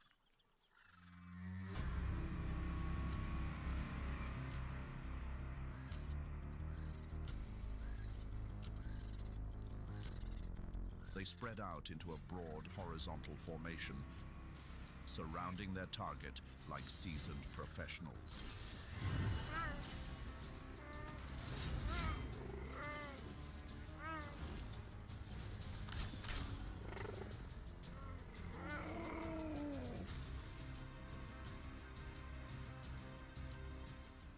This bond goes far beyond just business. It is a lifelong brotherhood. But this alliance is not solely built for the chase.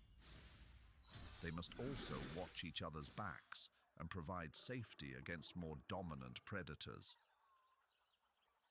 These young hunters are nearly ready to strike out on their own.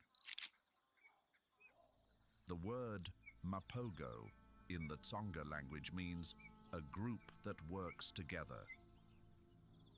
However, researchers named this pride after Mapogo Amathamaga, a security company in South Africa famous for its extremely stern ways of dealing with lawbreakers. In some local dialects, Mapogo also implies vigilantes or enforcers. At first, the Mapogos operated as scavengers. There were many times when these adolescent outlaws had to run for their lives. That harsh reality molded them into the most calculated hunters. As their skills were sharpened through many close calls, their frequency of hunting began to increase.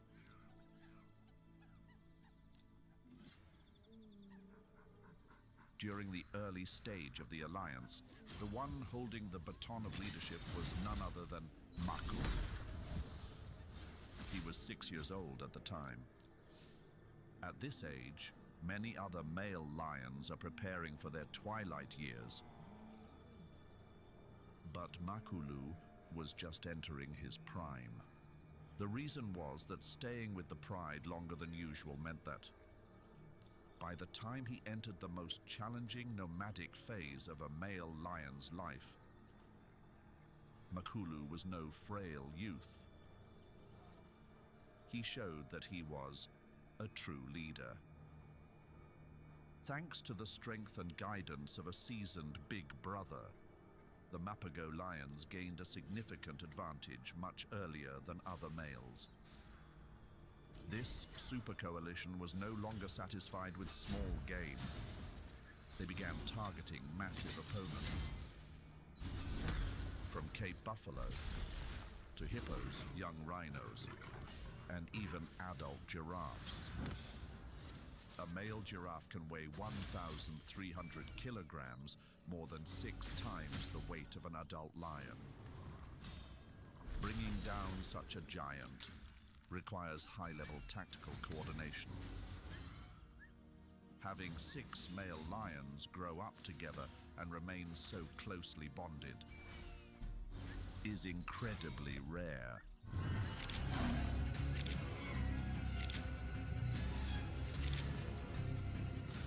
From a scientific standpoint, a super coalition strategy only happens when they accept intense internal competition in exchange for absolute dominance and the best chance to pass on their legacy. Now, with their confidence reaching a peak, the Mapogo Alliance wanted to be at the top. They were ready to call the shots and rule it all.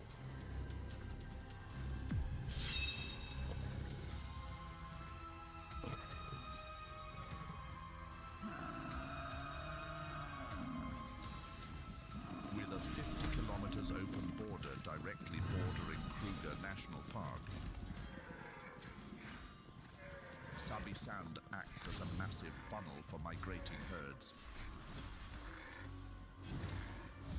This is an all-you-can-eat feast for top-tier predators.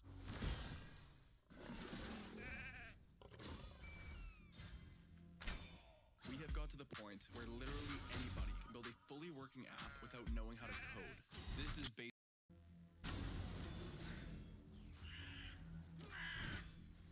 This endless bounty allowed 6 male lions to coexist in one coalition, without needing to turn on one another due to hunger. But this 6-member super coalition chose a specific fuel: the Cape buffalo. They view these buffalo as the savanna's ultimate survival test. A mature male buffalo can weigh up to 900 kilograms, more than 4 times the weight of a male lion, and 6 times that of a female.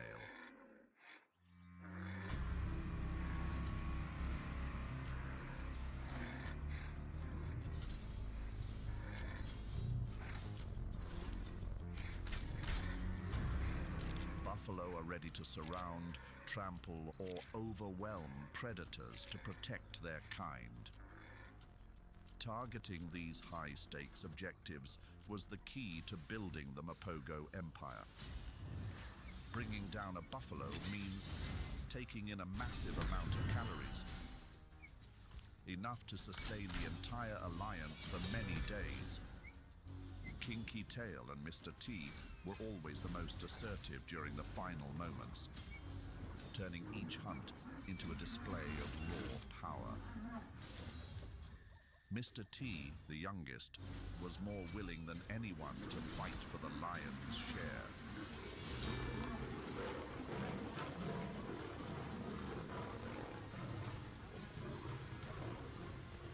He might be a skilled hunter, but he may not have the true grit to lead. Makulu always kept everything in its proper place.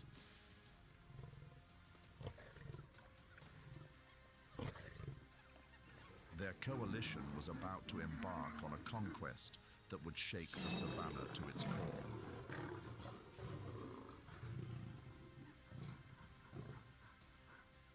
In 2006, shadows stretched across northern Sabi Sand as the 6 outlaws officially made their move. They arrived like a tidal wave, roaring and claiming their domain from the very first step. that was when the true shift in power began.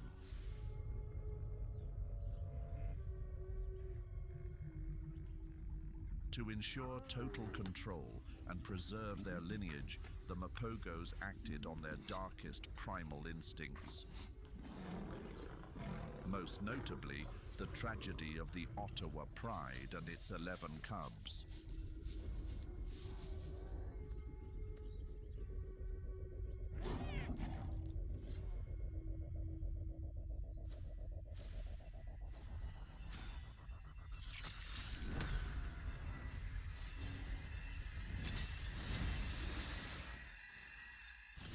If a female dared to resist to protect her own, or wavered before their might, her story did not end well.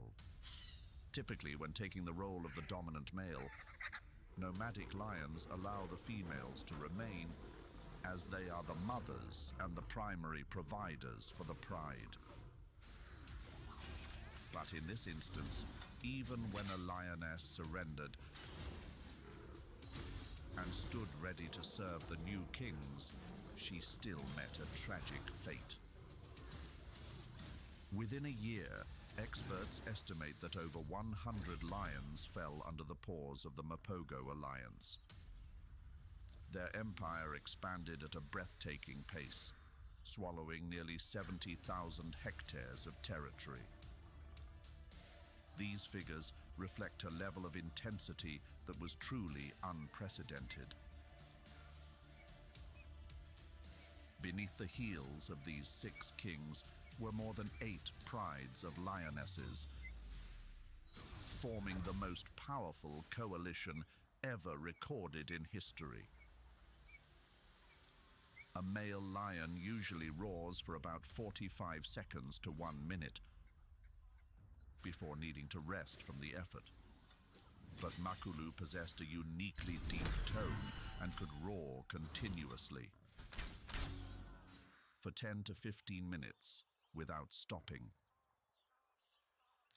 While smaller alliances often choose to share space or ignore hyenas at kill sites, the Mapogos viewed these scavengers as an insult that needed to be cleared away. Ecologically, the absence of hyenas combined with the high number of lions caused a biological shock, completely altering the nutrient cycle on the Sabi-San savanna.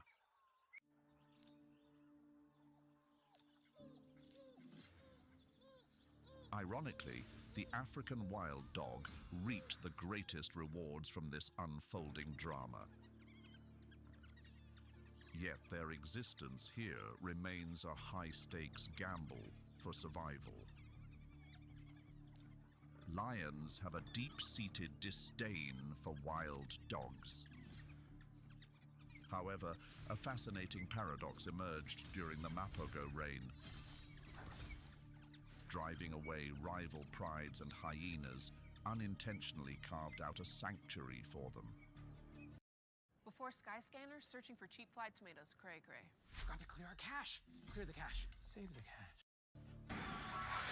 To endure in this arena, wild dogs have adapted to a crepuscular lifestyle, often venturing out at twilight or dawn to avoid crossing paths with patrolling lion prides.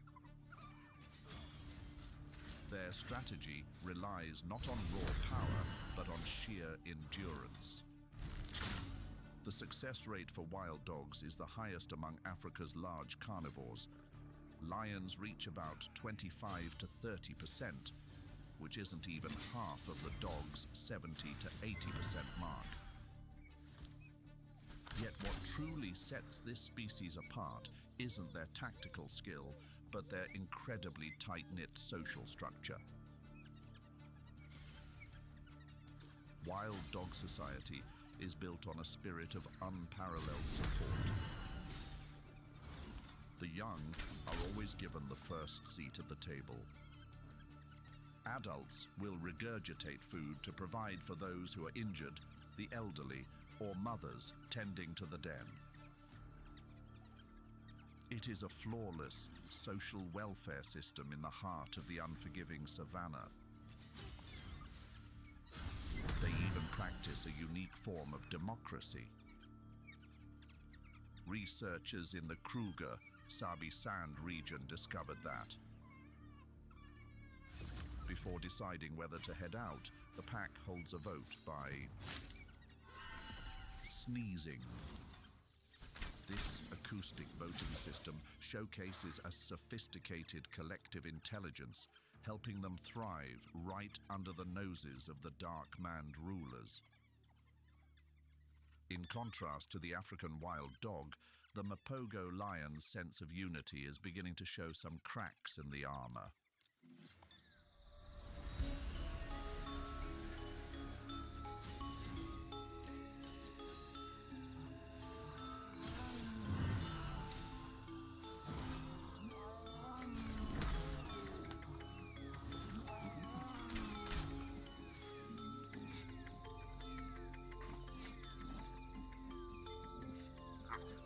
Though Makulu held the crown with his commanding dark mane and superior presence, Mr. T never accepted a subordinate role. Power is a sort of poison, and in Mr. T's veins, that draft had taken a deep hold. This pride reached a breaking point in a head-to-head clash between the two giants in 2008.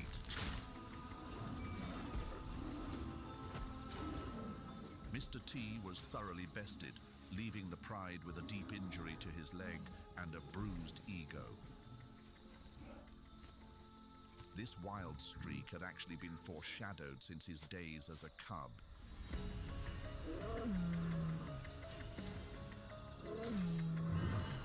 Mr. T and his right-hand kinky tail were always the trailblazers.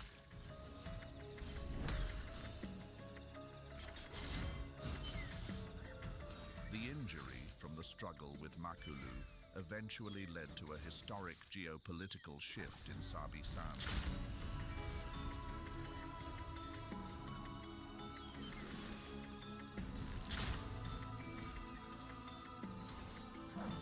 The Mapogo alliance officially split in two. Mr. T and Kinky Tail branched off to oversee the eastern and north-central regions, while Makulu and the three remaining members moved to manage the west.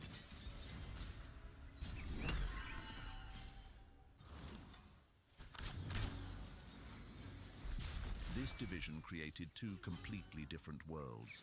In the west, under Makulu's reign, a rare era of tranquility emerged. The dark-maned king proved to be an unusually patient father.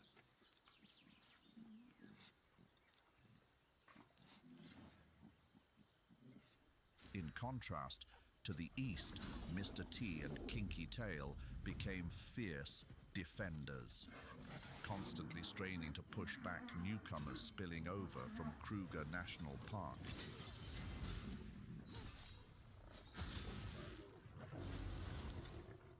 The Mapogo Alliance's division into two groups in 2008 was the first time in history a male coalition didn't simply fall apart, but instead actively divided the land. Remarkably, they continued to respect each other's borders and occasionally shared peaceful moments in the frontier regions. The two brothers in the east held the line against any wandering forces from Kruger National Park looking to move into the western heartland.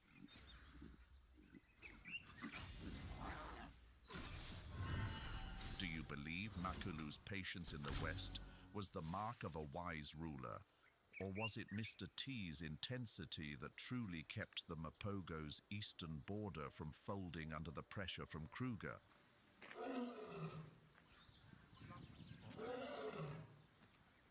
In this land, every choice carries a weight, and the price Mr. T was about to pay would become one of the most somber moments in natural history.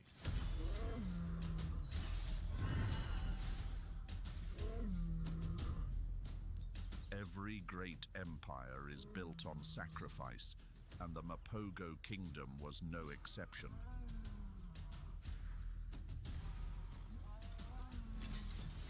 But in June 2010, those who once ruled Sabi Sand with an iron paw faced a harsh reality.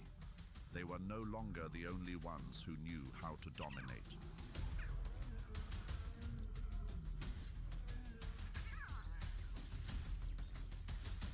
A new coalition of 5 young prime males named Majingilanes moved into the Eastern Territory.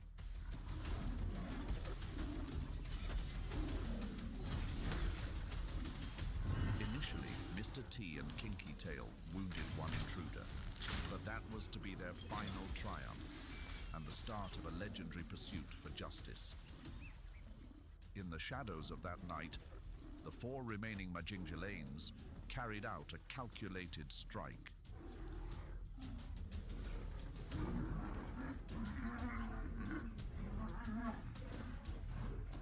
They turned their attention to Kinky Tail first, cutting him off from his only brother.